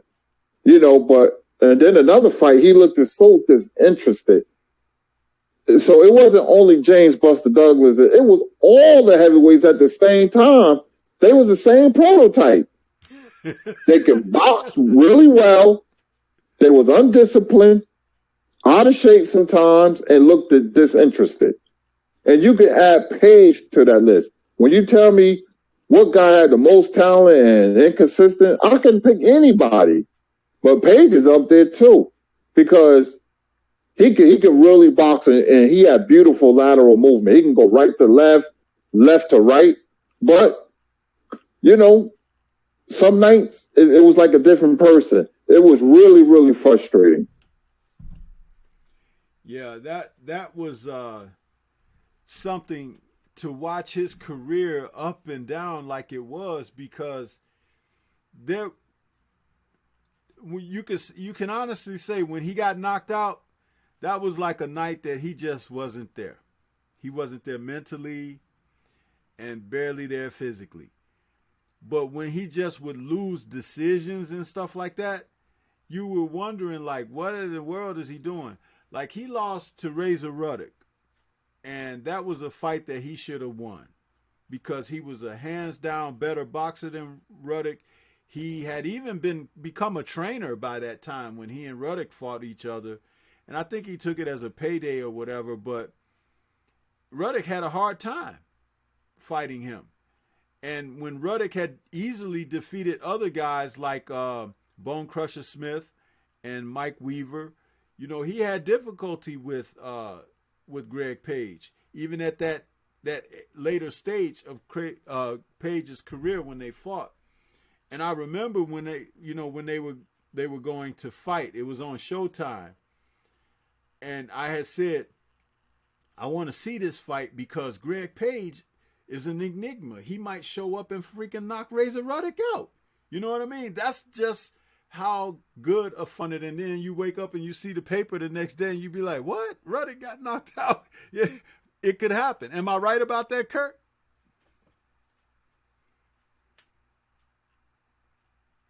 You're on mute. Absolutely. Yeah, go ahead. Absolutely. People don't realize he had a decorated amateur career, man. I mean, he won so much, man. Amateur heavyweight in the United States. I mean, he was cleaning everybody's clock. He beat James Tillis, man, and he lost to Michael Dokes in one of the games. He beat a highly decorated Marvin Stinson. The more I talk about it, it's weird because boxing just come back to me. I could be washing dishes and not know the answer. Then bing, an hour later, like a light bulb went off. But that's why I love boxing. But, it's very frustrating. I was very sad when he died, man, because, man, this guy could have really been something. I would have loved to have seen him and Larry Holmes at his peak, and peak condition. And you have to be sound mind, body, and soul. When you see certain guys perform at a high level, that means they have no distractions. They had a great training camp, and their mind is clear, and in their prime. Their mind, Greg Page, when he beat Coetzee, like I said, it was a beautiful performance, but, he couldn't sustain the momentum that he got off that fight. He'll lose a fight, then he'll come back and win one, then he'll lose again. I mean, the first 13 fights of his career, he knocked out 12 people. Greg Page could punch, and he's to knock people out on his toes. Yeah, that was amazing. Punches. I've seen that. Several of his fights where he put people down or finished them off. He finished Jerry Coetzee like that. He was hitting Coetzee with punches that it was like, it didn't look like it was a real big shot, but Coetzee's reaction to the shot was like, because he would hit him with a snap and on an angle and on the button, and it was like producing that desired effect. And then he'll go back and back off of him and do the little shimmy or whatever. And I'm like, go get him, man. You got him. But Greg Page, again, like I said, one of those fighters, as you said, that could have, if he got in great shape, faced up with Holmes, you couldn't pick a clear winner there. They would have to fight for you to see who was the better. I want to take one moment to acknowledge Lawrence Williams again with his knowledge on this, where he says Page, Biggs, and Donald reminded me of each other. Yeah, it's amazing that they did come out of that kind of Ali type mode, because Ali had been on top for so long. People grew up looking at that as a prototype, because you could go back to other fighters too, like Pinklin Thomas, and James Quick Tillis. They kind of adopted the Ali style, but Thomas, not so much as far as dancing around, but using that jab, just using it, sticking it and stepping around. I noticed that Pinklin Thomas at his best did a lot of fighting in the center of the ring. Not so much backing up against the ropes, not so much clutching and mauling and holding on and stuff like that. But he would be in there. He kind of had a bit of Ken Norton in him too. Would you agree with that, Kurt? Absolutely. I just want to say this, but then this is boxing. Sometimes tie knots together, and I'm gonna tell you right now what happened. I'm gonna use Mike Tyson as a proxy. Mike Tyson, people was like, "Oh man, you see the fight? Mike could not come out." James Quick Tillis, who gave Mike problems, and Mitch Blood Green, who gave Tyson problems. Now take those two fighters and all the heavyweights we're talking about, cut from that mold. Didn't it come into fruition February 1990? A guy who just wanted it more. You see how the dots connect? Yep. And I think that's very interesting, because Mike Tyson lucky that nobody else, mother or father, died, and he was scheduled to fight. It just gave Buster Douglas. The Tony Tucker fight. Yeah, absolutely. From that cloth. Absolutely. And I saw Tony Tucker in another 80s heavyweight, Eddie the Animal Lopez, and you had Marvin Stinson, you had Stan Ward, and stuff like that. The lesser known heavyweights, but you could use Mike Tyson as a proxy and give all the heavyweights credit. And like I said, you've seen flashes of what could have been when Tyson fought Tillis and Tucker, and fighters like that. And then Buster Douglas just happened to get up for that fight. But it was the fight before the Tyson fight that Douglas took his career seriously, because he wasn't supposed to get the Tyson fight. That was Mike Williams. That was Union Kane in a Rocky movie. And he knocked Mike Williams out with jabs. That was on the undercard, I believe, of Mike Tyson and Michael Spink. And so they said, okay, because you had a Japanese promoter, Honda, he carefully selected James Buster Douglas, and the rest we say is history. Yeah, it was amazing. Amazing.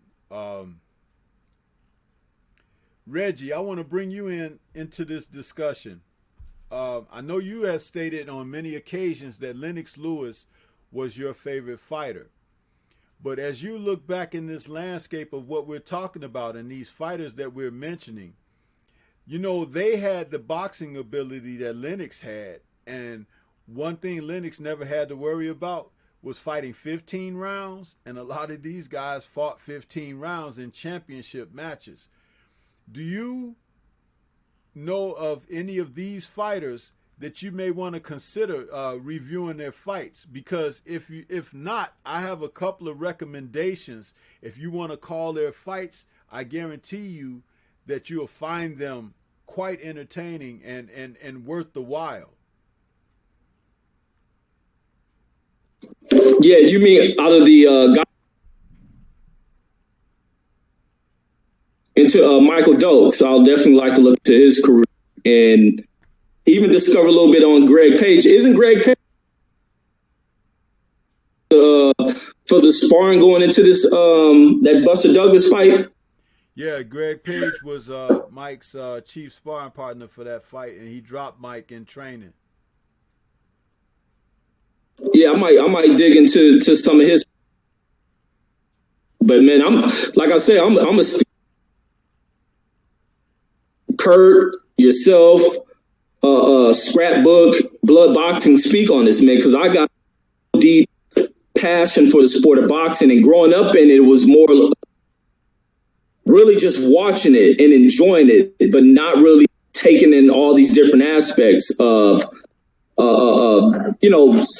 speaking of what's going on, look, business angles, the historic angles. It was more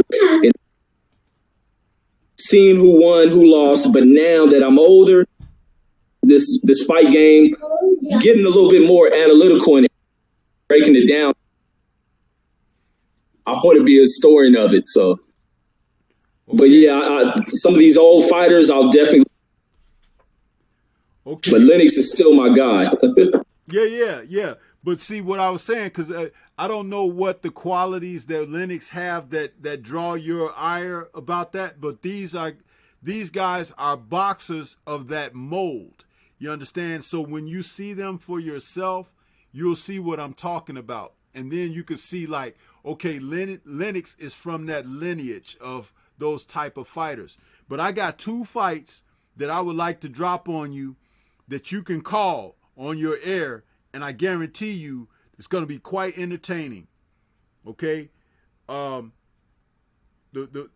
first fight that I'll recommend for you for that is try Pinklin Thomas and Mike Weaver. There was not a clinch in 8 rounds of action. They fought in the center of the ring, and they gave as good as they got. And it was contested at a high level. Pinklin Thomas and Mike Weaver. The second fight that I wanted to recommend for you is check out Greg Page and Jerry Cosia. All right, absolutely. Yeah, call those fights, and I'm telling you, you're gonna enjoy it. You're gonna really enjoy it. I'm gonna go to the chat for a quick second. Lawrence Williams again is saying that Page was an assistant trainer for Oliver McCall. I remember that. He says Carl Williams reminded me of a young Holmes. He just could never fix that flaw of dropping his right hand to get hit by that left hook in return. And he said Lewis was caught in between styles in the beginning of his career. He didn't know if he wanted to be a boxer or an aggressive puncher. Manny settled things down for him. Yes, absolutely. And he took Manny from the guy who beat him because he beat him by throwing a better right hand than Lennox threw. Emmanuel Stewart was training Oliver McCall for the fight against Lewis. And he trained him to, every time Lennox throw a right hand, you throw yours too. But you just throw yours, you step in and you throw it short. His is going to go right over your head. And that's exactly what happened. McCall knew how to put his head offline when he threw his right hand, and Lennox did not. Lennox was right there in the middle, like some of these guys today are. Daniel Dubois, Joe Joyce, head right on the line. Boom. Oliver stepped in. Lennox's right hand went over Oliver's shoulder when he got clipped by Oliver McCall. Do you remember that, Kurt?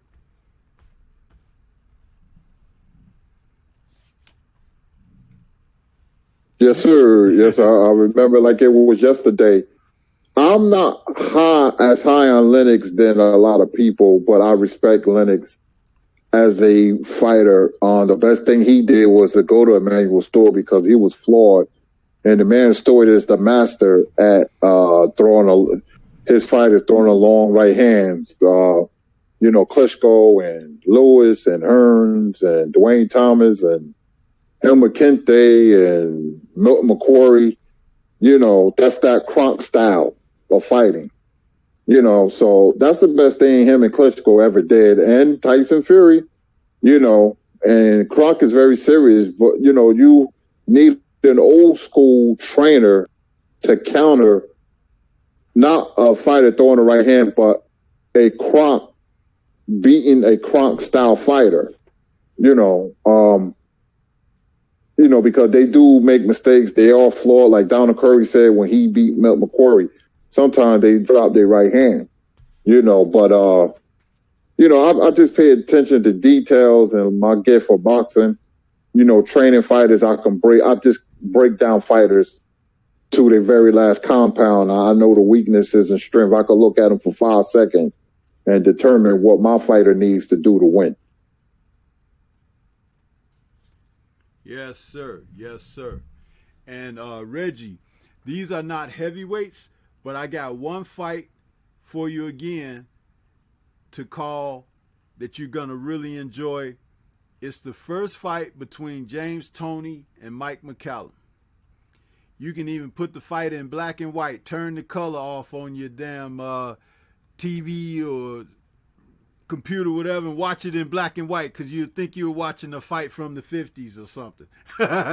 Those two guys, man, they were mirror images almost of one another. Just one guy was pretty much 10 years older, 12 years older than the other. James Toney was like 23 or something, and I think McCallum was like 34, going on 35 or something like that. Great fight between two men who had above average defenses, very good defensively, great counterpunchers, great boxers, and great ring IQ.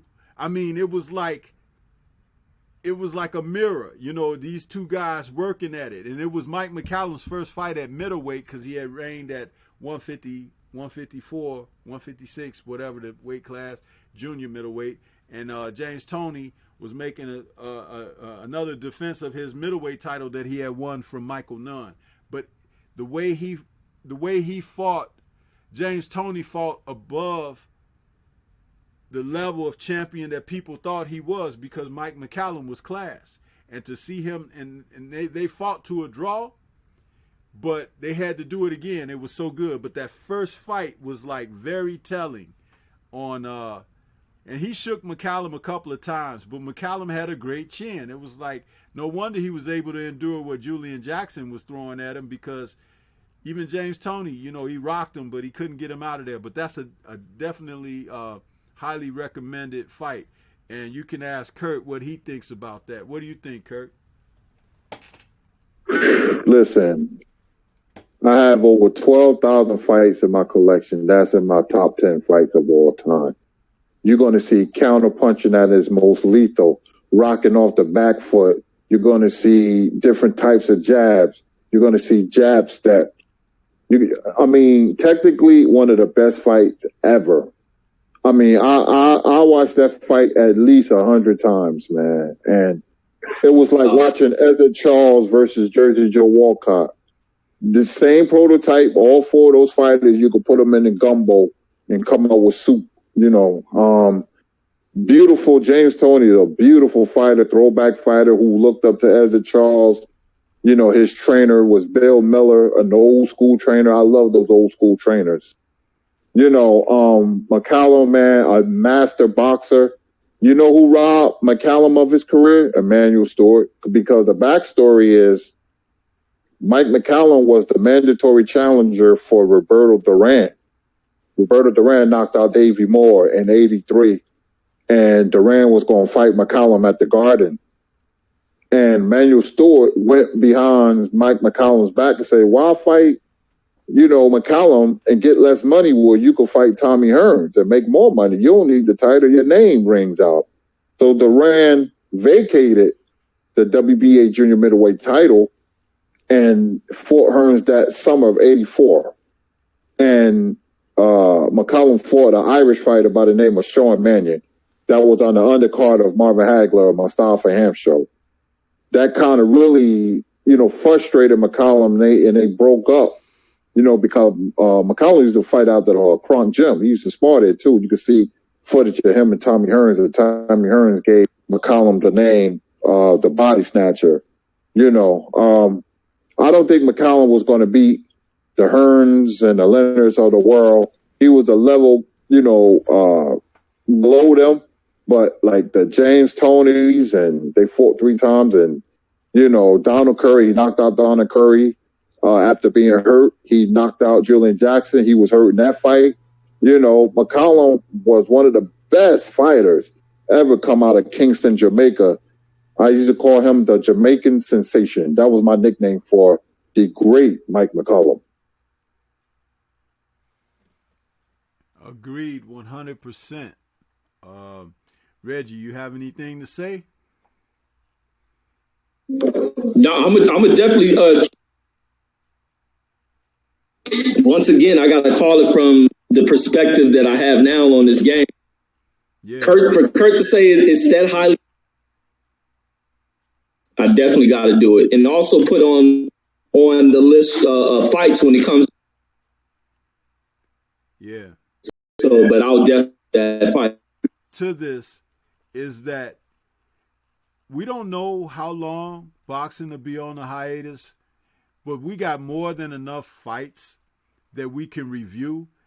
And for you, Reggie, and what you're doing, I can, going forward with each Friday night chop session, I could recommend one. You can call whatever fights you want. Of course, I'm not trying to interfere with that, but I can always come up with at least every week one recommendation for you from a fight that I'm familiar with, and we can have it, at your discretion, that you put it out there for your viewers and listeners when you do a call of a fight. And I don't know how often you're going to do it, if it's going to be several times a week or on Saturdays or however, but you can rest assured I will always give you a treat in that. It won't be anything like, man, I can't believe Stormy recommend this crap. It's always going to be something that's tight. No, I can, but I'm definitely adding those fights on too. Fight that you put, Yaki Lopez versus Saeed. Classic. That's a dope fight there that I'm some of the viewers on too. We're gonna go over that as well. Oh, I gotta be there, man. You ever need me for anything, let me know, man. I got a list of fights that will blow your socks off. I could tell you about a fight. It was over a woman, Monroe Brooks versus Bruce Curry at the old Los Angeles Coliseum. Jose Luis Ramirez versus Edwin Chapo Rosario 1 and 2. So I mean, just give me a number, whatever. I think I do. Do I have your phone number? I think I do. And I can text you some of the fights. I can give you a fight a week, man. I'm going to tell you real quick, and I was just thinking about this. I remember dating a girl in New York in 2001, and we had a big fight because she didn't allow me to see Roy Jones Jr. versus Julio Gonzalez. We went out to dinner because, see, a woman would try to challenge you when you tell her your passions. It could be a car. It could be anything. So I broke up with her, and you know what she said to me before I left the house for the last time? I took her key off my chain. I got my Timberland boots and my sweaters, and and she said, Kurt, she said, I was never your girlfriend. And she said, boxing has always been the real girlfriend. And you know what? She's right. She's right. That's how deep it cuts. Because if you try to challenge me on boxing, guess what? Boxing ain't going nowhere, but you going somewhere. Real talk. Yeah. Salute.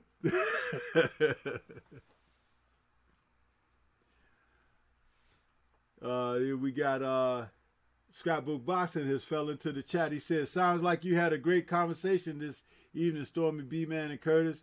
Reggie Owens, salute to Blood Boxing. Sorry I couldn't join you in the discussion. Have a great evening, chat. Yeah, you too, Scrapbook. Appreciate you, bro. Lawrence Williams says McCallum beat Watson and Collins in the UK, I think. He fought everybody. And Kenneth Johnson says Tony versus McCallum 1 should be studied like a college textbook. We'll come back to that in just a second. Lawrence Williams said Tony versus McCallum looked like Uncle Roger and Floyd on the mitts. According to what Kenneth Johnson offered, Kurt, as we, round out the show, I want you to please explain to our listeners what Tony and McCallum 1 being studied like a college textbook means and how spot on Kenneth Johnson is when he talks like that about that fight. It's a gross understatement, right? I'll let you cook on that. When a boxing god says we're going to make a fighter and we're going to create a sport called the sweet science, which is boxing 101. They created Mike McCallum and James Toney, and they were meant to fight each other. They're cut in the same cloth as Jersey Joe Walcott and Ezra Charles, Holman Williams, Charlie Burley, who are two of the members of the famous Black Murderers Row, who fought a total of 63 times because people like Marcel Cerdan, Tony Zell ducked them. Because if you want to see Roy Jones before Roy Jones, look at a fighter. His name is Charlie Burley from Bessemer, Pennsylvania, who Eddie Futch calls the best fighter ever. Never got a world title shot. Was welterweight champion in 1938, colored middleweight champion in 1942. I'm talking about Burley because Tony and McCallum could have fought Charlie Burley, in a Black Murderers Row and Ezra Charles and so on. These fighters should not be forgotten, especially Tony and McCallum. That fight that's a beautiful fight. And when people say, how you think Duran? I think Duran will beat Tony. I said Tony will beat the brakes, rotors, and bumpers off Roberto Duran. And I love Roberto Duran. But Duran couldn't beat that type of fighter, scientific fighter. Tony when he beat Jirov, Tony when he beat Adolfo Washington. Tony was, oh man, I'm going crazy over here because I might look at that fight later on. If not later, then tomorrow. Because it's a beautiful fight to watch. Every young fighter should study that fight. You've seen every move in the book. Feints. Tommy Hearns had the best feints I've ever seen. But feints and jab step, rocking off the back foot, coming back with a right hand. That was one of Tony's favorite moves. McCallum as well. And like you said, Stormy, it was a mirror image of each other. That's a beautiful fight to watch, man. And if you're a true boxing fan, you will study that fight. See, I watch fights, but I also study them. That's just how I am. I look at boxing like how a neurosurgeon operates on his patient. That's a beautiful fight, man. And I don't have enough adjectives to talk about Tony and McCallum, man. Mike McCallum, too. Mike McCallum, not a good fighter, not a real good fighter, but a great fighter. And if Roberto Duran would have fought McCallum would have boxed the bejabbers out of Duran. You think he quit against Leonard? There's a reason why he quit. His spirits was broken. Then he lost to Kirkland Lane in the upset of the year. People don't talk about that fight. How Kirkland Lane put the jab in his face. And Duran couldn't do nothing. But the Tony McCallum fight is one of my favorite fights of all time. It's a throwback fight. Like Stormy said, you can watch that fight in black and white. It's beautiful, man. And when I think of fights, the Winky Wrights and the Bernard Hopkins, man, and those guys, Roy was just athletic, But technically, fighters like that, the McCullums, man, and the Columbes, man, and the Tony's, man, beautiful. That's what boxing is all about, not being one-dimensional. All those guys are throwback fighters, and I'll take my hat off to them. Thank you for that, Kirk. What I have to say, James Toney and Mike McCallum, when they faced off on that night, I sat down and watched that fight on HBO, and I had no idea that I was going to see boxing competed at such a high level. And mind you, this is in a infancy, not necessarily an infancy, but it was in the earlier stage of my taking in boxing, because I'm probably 75% or more in boxing knowledge and everything now than what I was when that fight took place. And I did not know both guys like I know them now. So as I saw this, I knew it was going to be a good fight because of who they were, their names, their accomplishments. But when the bell rang for the first round of that fight, and you could see these men performing, it was like a metaphor for jazz. And you got a guy that has joined in on a trio or whatever, and they just jam together and they make beautiful music. That's my metaphor for this fight, because I don't think James Toney could have looked better.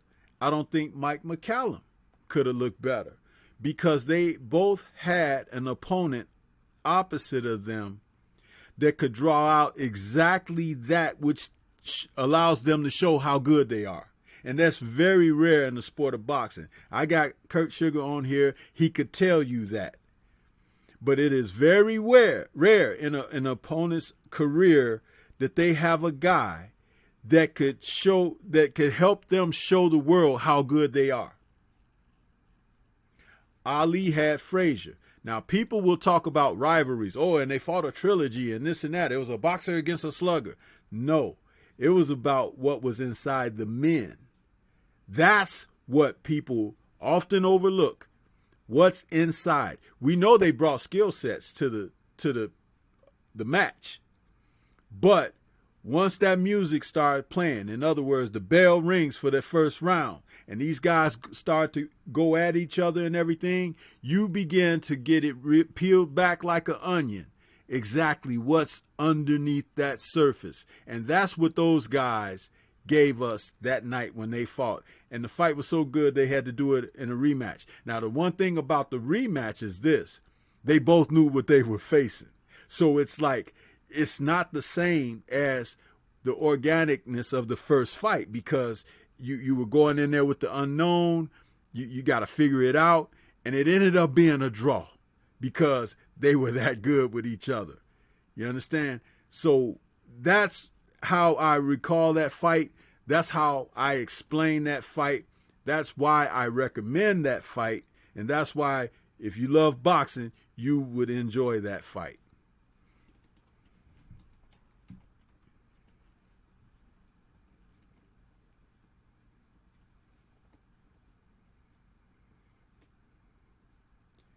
So I guess I'll pass it back to me.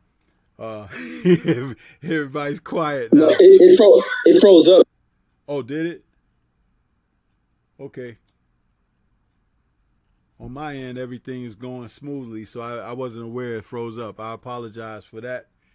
But yeah, man, this has been a great boxing discussion. I would like to revisit this type of topic about talking about those lost lions. They don't have to necessarily be heavyweights in another discussion from the early 80s. We could move on to other divisions. But the heavyweights, the big men, was a great place to start because there was so much talent at the top of the division during that time. And it was just amazing to see these guys all at one point snatch a piece of the title for themselves. And we didn't even get a chance to talk about like Tony Tubbs, you know, who was another guy who came into the mix and found himself with a title. and how Frank Bruno was trying to edge in there, and he had to face other guys like he had to face Tim Witherspoon, and he had to face Bone Crusher Smith. So maybe we could even have a revisit of the division, because there are more stories to be heard and told. But I just want to go ahead and get you brothers' last words. Reggie, you want to give us some last words on your thoughts about tonight's show? Yeah, and we got Scrapbook with us. What was that? No, I said OG Scrapbook is in the house. Hey, Scrapbook, I didn't see you, man. I'm sorry. What's going on, Scrap? What's going on, Scrap? I'm good, brother. How you doing? Doing just fine. Hey, listen, we don't have to close it just yet because you just jumped on with us. Would you like to talk on something briefly, because you got a chance to come in, and I appreciate that, bro. Oh, sure. Yeah, I know you guys are getting ready to close out, but I can tell you, we can give you some. The majority we can give you some time. Scrap. Just give me 1 second. 1 second. Yes, Tommy, I had to step away, man. I heard you, but I stepped away for a second when we was on silence. Oh, okay. Kurt Scrap has joined us, so we're going to give him a chance to cook on a couple of things before we sign off, because he had a chance to jump on. I want to give him a chance to say something and let the people hear what he got to say. Yes, sir, my brothers. Yeah, what's up? Rewind in a Friday night edition. What's up, Scrap? Yeah, I'm good. What's going on? Reggie Owens, how you doing, my brother? I'm doing good, OG, man. Good. All the OGs, man. I'm a student here with y'all. That's what's good, man. Yeah, I just wanted to add to the conversation. All the fights that you guys mentioned, I was all the fights, and it brings back a lot of memories. And I can tell you, Ronaldo Snipes, I knew him personally. He used to train in Gleason's gym. He could punch. He had a very, very hard punch. And I remember that fight with Larry Holmes. He dropped him in the 7th round. And it was always questions as to whether the referee should have stopped that fight or not, in behalf of Larry Holmes for Ronaldo Snipes. But Larry Holmes just got caught. And that's what happened with him. He was always the type of fighter that basically slept. He would get lackadaisical in the middle of a round. You can catch him clean. But Larry Holmes was a hell of a fighter. I've seen him fight in person several times. John Tate, Ronaldo Snipes, Mike Weaver, Tim Witherspoon. All those names bring back a lot of memories. And that was a great conversation you guys had. Yeah, Scrap, I had chimed in that I had the pleasure of today reviewing the bout between Snipes and Jumbo Cummings, and how what a fight that was. What was that? What a fight that was. I know, right? It's like I was laughing because I had shared with Kurt earlier today before the show. I had reviewed that fight because it's been a long time. I remember I was a kid when I watched it, when it was on CBS.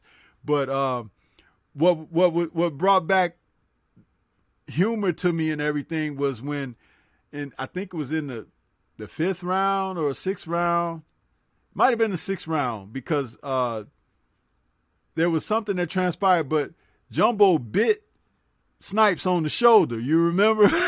Yes, that's correct. Absolutely. It was like that Danny Garcia Red Calf fight, when Red Calf bit him on the shoulder, and people was like, oh, they suspended him for a year and all of this. I'm like, man, that shit has happened before. And it was like I was watching the damn fight and I had forgotten all about it, where Jumbo bit Snipes on the shoulder, and he didn't get suspended or anything. They just kept fighting. And what was really amazing too, Scrap, was that in the fight, Jumbo was so strong. He was like, and Snipes was strong and could punch, as you said. But Jumbo was so strong, he was like pushing Snipes back to the ropes to lay on him and just pound him with the other hand. He was like holding him with the left and pounding him with the right. And it was like no technique, really, you know. But he was just a strong man, physically strong. And Snipes had to find another way to win because Snipes was usually used to being the strong guy, pressing people and stuff like that. But he couldn't do that with Cummings. So he started throwing these real heavy shots to the body, you know, just unloading heavy shots. And it was wearing Jumbo Cummings down to the point that at one point he was dropping his hands and backing up, and Snipes was chasing him. I think it was like right before the bell of the fourth, and he threw a body shot and hit Cummings, but he fell down himself. It was like, because he was tired, he was getting fatigued from this strong guy, and the bell rang and saved him. And then, like I said, he got up, and then later on that's when he got bit on the shoulder. But he won a unanimous decision. But it was a hard-fought fight, and these guys, they were fighting, man. It was like none of that hugging and mauling and stuff like you see of today. It was like they were actually physically fighting in there. And you had to be amazed by their conditioning, because all of that took strength. It took stamina and everything. What do you have to say about that, Scrapbook? Well, that's absolutely correct. It's a different time. Ronaldo Snipes, the last opportunity he had is when he was in the ring with Terrell Biggs, and he got dropped with a straight right hand. Now, Biggs had a broken collarbone. He was in a car accident. And, you know, Snipes, that was his opportunity. He didn't take advantage of it. But a lot of these guys, like Curtis said earlier in the program, drugs played a very important role in the I'll say early to mid 80s. And a lot of these guys just wasn't consistent. But Terrell Biggs was, you know, he was a very good fighter himself, but he wasn't in the class of a lot of these guys, you know, Snipes and Tim Witherspoon. Those were really, really good fighters. They just got caught up in an era. There was a lot of drug activities, and they didn't take the game as seriously as they should. But these were great fighters at that time. I'll tell you personally, I watched them train. I've watched them fight. I know them personally. Very, very good fighters. That was a great time in the 1980s. Yes, sir. And as a recommendation, I had given Reggie, because Reggie is taking to, during this hiatus from the sport of boxing being current, he's taken to, calling old fights. And so I had given him some recommendations. And one of the ones I gave him was one that I had to review just the other day. I think it was yesterday, if not the day before. Pinklin Thomas against Mike Weaver. That's a great fight. A great fight. I was in the second row of that fight. I told the guys that I don't recall there being a clinch in the fight. And they fought most of the fight in the center of the ring. And Weaver got dropped in the first round, but got up fighting, and it was a heck of a fight. Could you tell us your recollections of that, Scrapbook? Oh, absolutely. I was in the second row of that fight. Weaver, see, that was Weaver's, I wouldn't say last opportunity, but Weaver, he had moments in that fight. But Pinklin Thomas was an outstanding fighter. He had a beautiful jab. He was undefeated coming into that fight.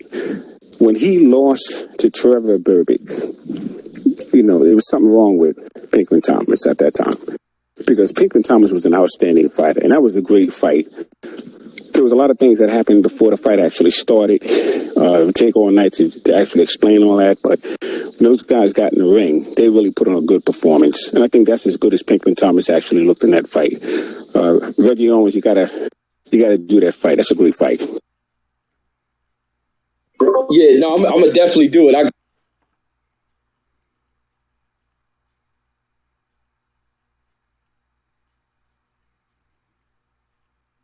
Your mic went silent again there, Reg. Sorry about that. Oh no, I was saying the fights that you guys are speaking on my list of fights, because the other thing is some of the I have to I don't know if I have to go about editing through them, so that way whatever the owner, whoever's the holder of some of these, bring them. I constantly put them back up there. Like yesterday, I went on there live 3 times before they kept stopping it. So that same fight that I did try to do yesterday, I'm the issue to not run into where they shut the stream down. But all those fights, I'm definitely putting them putting them onto the live streams I'm gonna be doing at night with these classic fights. Yeah. Okay. Yeah. But I'll tell you, man. Out of the recommendations, these are very solid. Since Scrapbook came in at the end of that discussion about Tony and McCallum, I would like to hear his recollections of that wonderful fight. James Tony and Mike McCallum, the first or second fight? The first fight. The first fight. Oh, boy.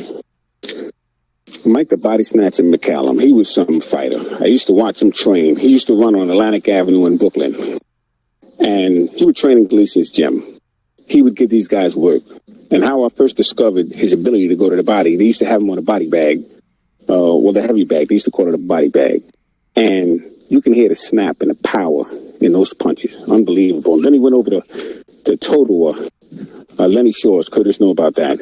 And I used to watch him. I mean, they couldn't take his body punches. They would have body armors on them, and they would have to switch sparring partners in and out. So when he was prepared to face James Toney, he was not so much out over the hill, but he had his best days. And James Toney, he came out of the Kronk gym, so he was an aggressive fighter, but he was very defensive, order-orientated. So I figured that was going to be an outstanding fight, something interesting to look at. So I had to go to that fight, and I got to tell you, that was some fight, man. That was some fight. I gave Mike McCallum, to be honest with you, I definitely gave him the second fight. I felt they could have went either way in the first fight, but I definitely gave him the second fight. So Mike McCallum, I think he was a little bit robbed in the second fight, but it was a great fight, both of them. There were two technical fighters in there. And James Toney's an old school fighter. He had Bill Miller as a trainer. And Mike McCallum, he went from Emmanuel Stewart to Duva.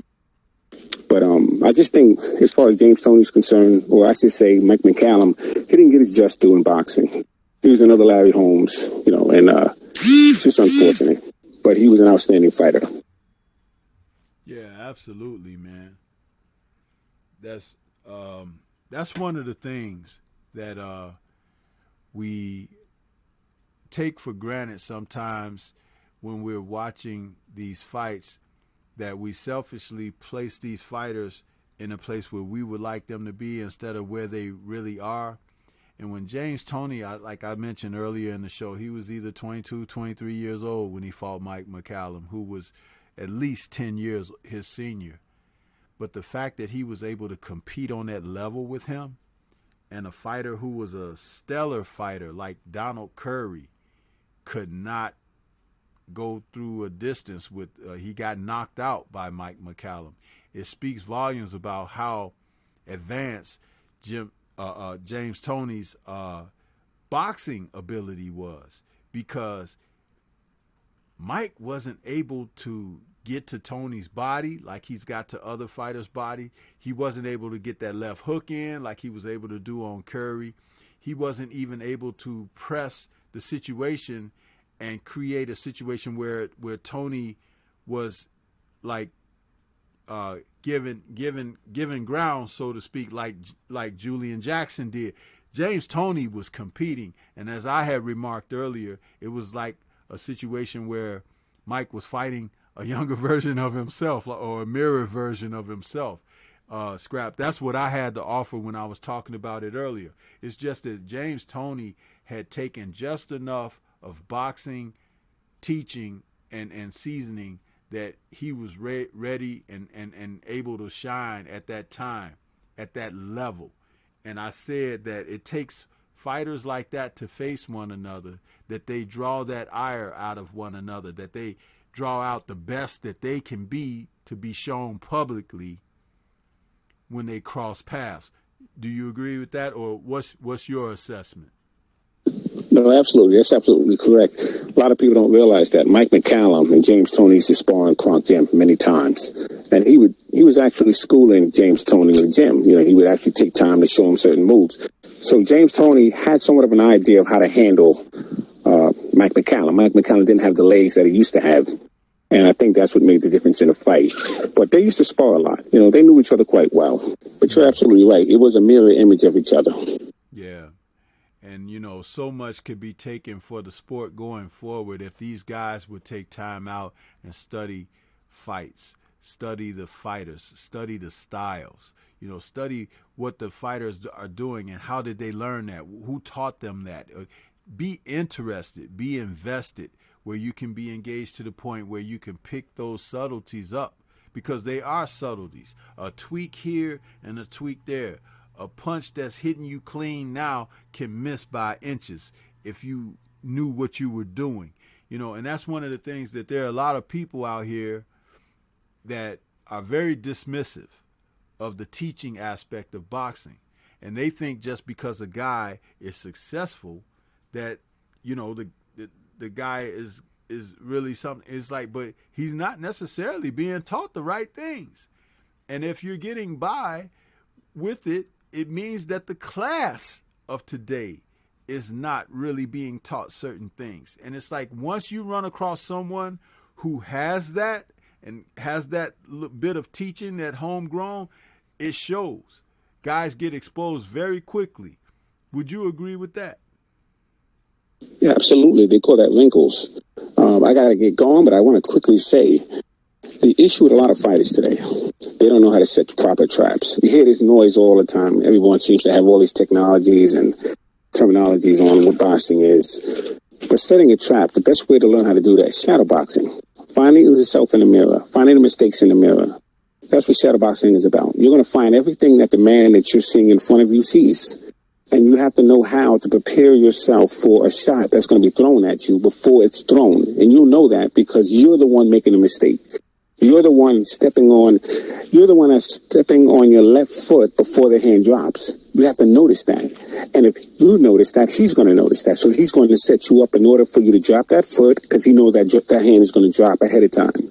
And so you have to think in that capacity, fighting for 10 seconds. I don't know whether he's going to, what he's got. Absolutely. I know if he's got it or not because there's certain things at the beginning of a fight that you do that will show me. That's why Pernell Whitaker, he never studied film because he knew the science of a man. He knew the intelligence of a man.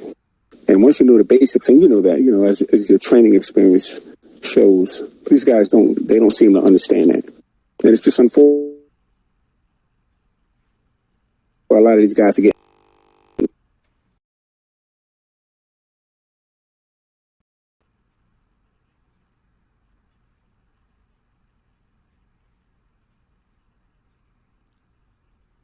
All right. Is that it, bro?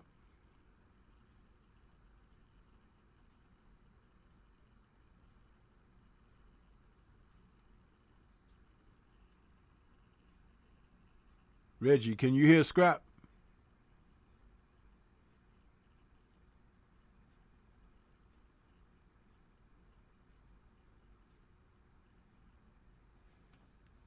I'm not hearing anybody right now.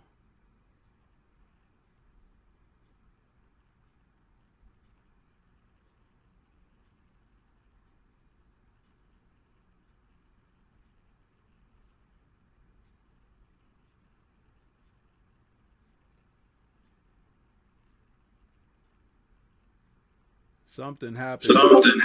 You still there, OG? Yeah, I hear you. I hear you now, but I didn't hear the last of what Scrap said because there was like a buzz and then it went off. You know, his audio went off. Could you hear him finishing up? Oh, yes. I had responded to him. He was in the play. Okay, great. Well, something happened. There was like a surge or something, kind of buzz or something. But I'm going to go ahead and close us out. Do you got some final words that you want to share with the listening audience there, Reg? Yeah, man, I really enjoyed it, man. It was great. Just listening to this, the old boxing talk going down the ups and downs of these fighters. You know, it's almost like the things that led to the why it's critical for especially those involved in this to take heed and listen and pay attention to these stories so that way you avoid. And a lot of these dudes don't study the history, don't pay attention and they go ahead about repeating that cycle of history. And I think it's crucial. But even as a fan, I'm a hardcore fan about this fight thing. I'm trying to get to where Lawrence Williams and all of them are at, because Lawrence is about my age. I can get to Scrapbook and Curtis Anderson's level. I get up to where Lawrence. But man, I just enjoy boxing. There's nothing great, no sport greater than boxing, and I like all sports. But it comes to something that captivates the minds of people, it's always going to be. I can't really sit there and enjoy vintage games of basketball or football the same way I enjoy vintage boxing. There's no greater vintage moment than the sport of boxing. It lives forever. And even during this moment of sports shutdown, the thing I'm going back to watching is boxing. Yeah, I agree, man. I agree. But, you know, this has been a wonderful boxing talk here this evening. I want to say thank you to everybody that tuned in and participated in the chat. Lawrence Williams, Kenneth Johnson, et al. All of you brothers out there. That this was a great boxing discussion, and I look forward to having more of them. And as we move forward, we can do much more of this on our platforms, man. I just, you know, I'm excited. It's like I'm geeked up, like I just watched the fight or something. But it's great to have these discussions. I want to thank Reggie for being here with us. I want to thank Kurt Sugar for his contributions. And by the way, Kurt fell off due to his phone. His phone had run out of his battery. So salute to Kurt for joining us, and Scrapbook Boxing, who stepped in the late hour and got a chance to speak to us and share with us some of his tidbits and experiences regarding some of the topic that we had discussed earlier in the show. And I want to say sorry that we didn't get to hear from Blood Boxing, because he did let me know he was going to be on the move and he thought he'd be able to join us late. But hopefully we'll get a chance to hear from him next time. So that's going to be it for this evening. I want to say shout out to the LDBC and salute to everybody, and look for In the Eye of the Storm tomorrow morning at 10 a.m. Central. We got CB Sports TV, and that's going to be it for this evening's Friday night chop session. Salute to everybody. Have a good night. Peace.